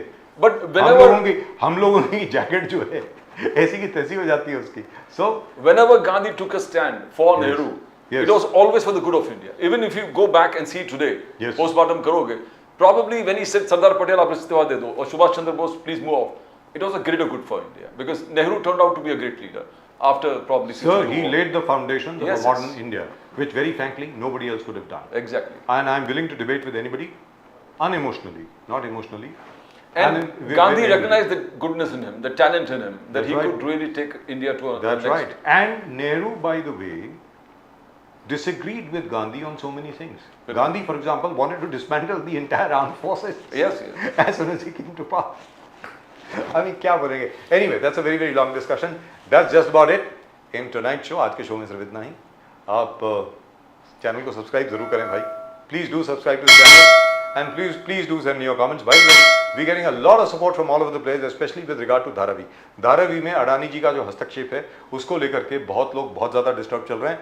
I think the BJP really has to take a stand there. BJP is working towards the Adani agenda. आज किरीट सोमाया ने प्रेस कॉन्फ्रेंस लेके कहा कि वो डिमोलिश नहीं किए, डिमोलिश बिकॉज उन्होंने कहा कि वो रिटर्न अंडरटेकिंग दिया था ट्रस्टीज ऑफ द मस्जिद कि हम डिमोलिश करेंगे, नहीं डिमोलिश कर दिया. He was asking police and municipality to take action. Now everybody can understand what's happening. तो यहाँ पर भारतीय जनता पार्टी का बहुत नुकसान होने वाला है प्रदीप जी, मुझे ऐसा लगता है. ये A1 A2 जो है वो हर दिमाग में हर जगह पर घुस गया है. स्पेशली हर चीज़ आप अडानी जी को दे रहे हैं और अंबानी जी का जो है वो बहुत हाई प्रोफाइल चीज़ है. हर जगह पे शादी से लेकर के गणपति से लेकर के सोशल इवेंट्स पहले तो कन्फाइंड टू बिजनेस था, अब तो डे टू डे इवेंट्स में भी है, day to day social events में भी है, religious events, spiritual events, everywhere. तो जिसकी वजह से हो सकता है मैं गलत हूँ, लेकिन मुझे नहीं लगता कि मैं गलत हूँ. हो सकता है कि भारतीय जनता पार्टी को बहुत नुकसान उठाना पड़ेगा. सबसे पहले तो हरियाणा में और उसके बाद अभी महाराष्ट्र में ये होने वाला है. That's it, that's all we got for you from both Pradeep ji and myself. आप सब लोगों को नमस्कार, जय हिंद, जय महाराष्ट्र, जय भवानी, जय शिवाजी, वंदे मातरम, वंदे मातरम. जय हिंद, जय हिंद.